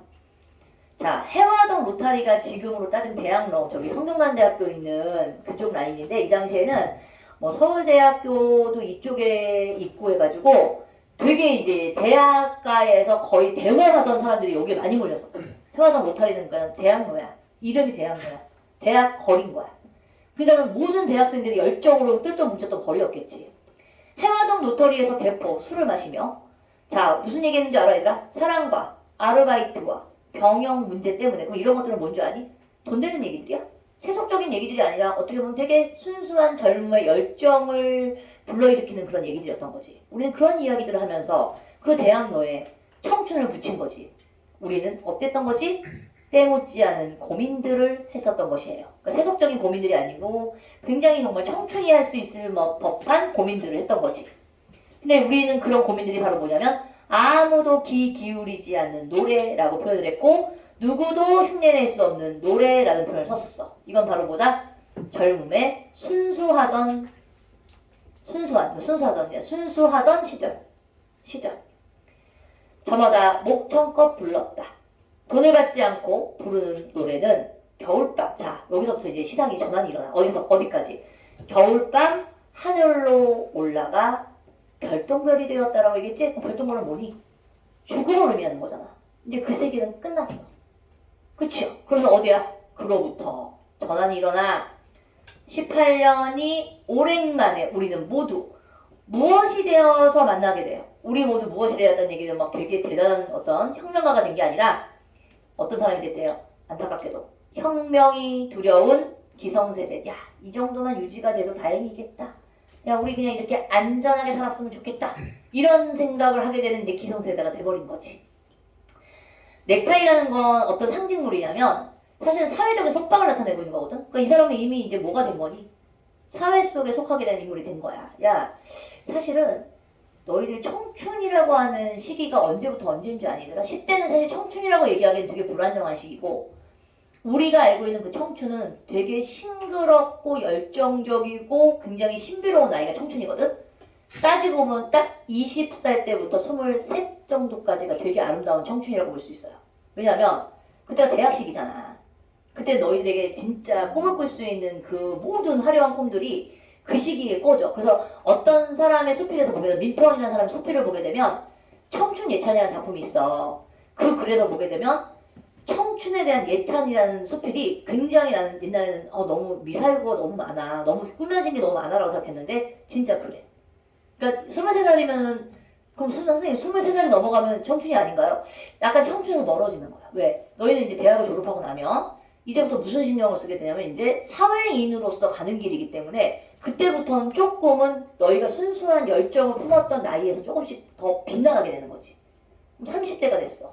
아, 청춘입니다. 청춘 이미 20대가 가지고 있는 그런 신선하고 뭐라고 해야지? 찬란한 시절은 가는 거다. 안타깝지만 굉장히 짧아요. 그 시기가. 너희는 청춘이 아니고 애송이들. 너희는 애송이. 아직은 청춘이라고 하기에는 불안정한 10대. 너희들의 진정한 청춘은 언제? 20살에서 23 정도 됐을 때에 완전 반짝반짝거리는 거야. 그때 뭔가를 하는 거야. 약관이에요. 얘가? 그러니까 내가 얘기하는 거는 일반적인 그런 그 얘기를 하는 거지. 진짜 너희들 뭐 그것이 청춘이 끝나서 얘기가 아니야. 우리가 열정을 꿈꿀 수 있는 나이가 얼마 안 된다는 얘기야. 순수한 열정, 뭐 돈을 바라거나 세속적인 욕망에 쩌들어 있지 않은 아주 순수했던 시절. 왜 아니야? 지금도 아니에? 10대 때는 좀 건방지지. 뭘 모르니까 왜 뭐 이런 게 있어요. 그러다가 이제 니네가 진정한 어떤 순수한 열정이 꿈꿨던 시절이 잠깐 와. 자, 이제 보자. 이제 회비를 10,000원씩 걷고 처자식의 안부를 나누고 월급이 얼마인가를 서로 물었다. 자, 봐봐. 이 사람이 나누는 얘기들은 뭐니? 그냥 세속적인 얘기들인 거야. 월급 얼마냐? 야, 연봉 얼마냐? 아이고, 야, 요즘에 먹고 살기 힘들다. 야, 물가가 왜 이렇게 오르니? 야, 대학교 때 이런 거 고민하니? 너 이런 고민해요? 아, 요즘 물가가 비싸가지고 내가 살 수가 없어. 10대 때 누가 이런 고민해? 생활하는 사람들이 아닌데. 그래서 여기서 즐겁게 세상을 개탄한다는 얘기는 그냥 일반적인 소시민적인 얘기들을 나누며 그냥 가볍게 넘어가는 거야. 익숙하게 노래를 낮추어, 목소리를 낮추어 떠도는 이야기를 주고받았다. 모두가 살기 위해 살고 있었다. 어떤 삶? 소시민적인 삶을 살고 있는 거예요. 대의를 위해 사는 게 아니에요. 아무도 이젠 노래를 부르지 않았다는 얘기는 순수한 열정으로 부르는 노래는 이제 사라진 거야. 기성세대가 됐잖아. 왜? 니네들을 먹여 살려야 될 거 아니니. 니네 부모님도 어느 시절에는 반짝반짝 했었던 청춘의 시절이 있었겠지. 야, 이 또랑이 새끼들아. 근데 너는 자고 있어. 하고 없어. 막 이러면서. 한심해. 저런 새끼들이 청춘이 되는 거야. 청춘이 이제 아주 그냥 암울한 청춘. 나 이게 너무 많이 썼어 오늘. 어떻게 니네들 때문이야. 너무 열광했잖아 쓸데없이. 저렇게 자는 새끼들을 위해서 내가 열광을 했다는 거 아니야. 자 이제 봐봐 얘들아 요거 보자. 적지 않은 술과 비싼 안주를 남긴 채. 이거 젊은 시절에 안주 안 남겨 얘들아. 젊은 시절에 안주를 남길 수가 없잖아. 돈이 없었던 시절인데. 근데 이 사람들 지금 뭐지? 사회인 됐잖아. 적당하게 안주도 남겼대요. 이거는 일종의 사회인의 모습인 거지. 여유가 있는 거야. 근데 내가 이제 대학교 때 내가 이제 아까는 내가 여기 녹화를 안 하면 이제 모대학이라는 그 이니셜 H대학이 있어. 우리 대민이가 가고 싶어하는 H대학. H대학 학생들이 걔네들은 이상하게 전통이 있어. 이상한 전통이 있어. 뭔지 알아? 옆 테이블에서 먹고 남긴 안주를 집어다 먹어. 학교 다녔을 때. 근데 어떤 애가 막 이러는 거야 아까. 근데 예전에는 이렇게 왜 테이블마다 이렇게 술집에서 애들 지네들이 먹고 나가가지고 안주 남기고 가자. 그럼 누가 먹니? 근데 걔네들 먹어. 근데 내가 야 그게 한 30년 전 얘기구나. 내 친구 애가 소개팅을 나왔는데 그 학교 애가 그 두 명이서 앉아서 술을 먹고 간 자리에 고스란히 사라단과 가위 샐러드를 남기고 왔다더니 막 야 이걸 남기고 가면서 주워가지고 먹는 거야. 내가 그걸 보고 기겁을 했지. 그 내가 이제 그 얘기를 이제 그 H대학 들어간 22학번 학생한테 야 옛날에 내 친구 애들은 그 H대학 다녔던 아이들이 옆 테이블에서 남았던 안주를 가져다 먹더라. 그랬더니 지금 우리도 그러는데 이러는 거야. 그 22학번이 됐는데도 H대학교의 전통이야. 남은 안주를 남기지 않는다. 남들이 먹고 가던 것도 먹는다. 코로나하고 먹은 거는 먹는 거야 막. 더러워 새끼들. 근데 이제 사실 이거는 뭔지 아니? 그 젊은이기 때문에 그럴 수 있는 거지. 돈이 없었던 시절이니까 막 돈 털어가지고 술 마시고 막. 지금 애들은 아닐 수도 있지. 용돈 주둑히 줘. 저희 엄마는 한 달에 100만 원씩 줍니다. 저 100만 원씩 줘요? 고등학생들 용돈이 100만 원씩이야? 얼마씩 써? 모르긴 해도 겁나 쓸 것 같은데? 용돈 얼마씩 써? 넘어가. 용돈이 뭔지 모르나 봐. 월급 받니?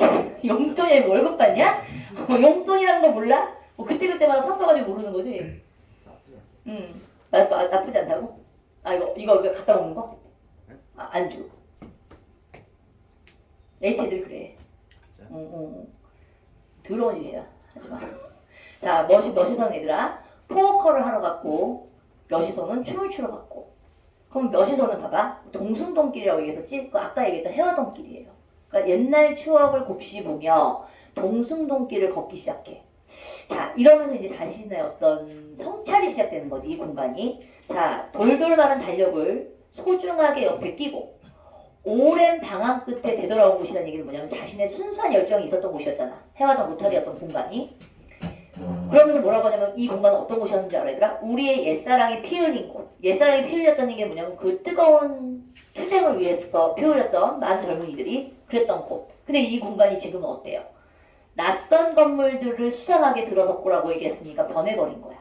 자, 근데 이 변해버린 도로, 이 도시에, 이 동에 뭐는 그대로 있지? 플라타너스라는 요 가로수가 그대로 지난 과거에 있었던 플라타너스가 그 자리에 있는 거지. 그럼 얘는 뭐가 되는 거지? 지금 현재 뭐를 하게 되는? 성찰을 하게 되는 자신의 성찰의 매개체가 될 수 있는 게 얘인 거죠. 시절은 흘렀지만 플라타너스 가로수들은 여전히 라고 얘기했고 제자리에 서서 아직도 남아있는 몇 개의 마른 잎 흔들며 우리의 고개를 떨구게 했다라는 얘기는 반성하게 했다, 성찰하게 했다라는 얘기지. 어떻게 알아요? 그 뒤에 나오죠. 부끄럽지 않은가? 부끄럽지 않은가? 라고 의문의 형태로 또다시 한번 화자수소로를 뭐 할 수 있게 만들지? 반성하게 만들어주고 있는 게 의문의 형태로 제시가 되고 있는 거야. 그럼 위에 있는 작품하고 얘의 공통점은 의문형의 문장을 통해서 어떤 자신의 스스로를 반성하고 있다라고 얘기하면 맞는 거겠죠. 그래서 뭐라고 하냐면 바람에 속삭인 귓잔을 흘리며 우리는 짐짓 중년의 건강을 이야기하고 또 한 발짝 깊숙이 늪으로 발을 옮겼다. 야, 늪은 빠지면 헤어나오기 힘들죠. 그럼 이 사람은 결국은 사회인으로서의 삶에서 결국은 이제 그 젊은 청춘은 이제 돌아오지 않는 거지. 더 깊숙이 그냥 소시민적인 삶을 살아가는 그런 사람이 된 거지요. 씁쓸한 거죠. 그래서 이건 뭐야? 희미한 옛사랑의 그림자라고 얘기해. 맞아? 제목이? 자, 나머지 있잖아. 문제가 한 4개 정도 있거든? 그거 풀어가지고. 뭘 아니야. 여기서 풀자는 줄 알았어? 못 풀어. 나 힘들어. 여기까지 하시고 다음 주까지. 자, 얘들아 다음 주엔 숙제 검사 좀 제대로 할 테니까 숙제 잘 해가지고 와. 알겠지? 오케이. 다음 주에 일요일로. 왜 왔다 갔다 해? 아저 다음 토요일에 쉬고 해야 돼가지고.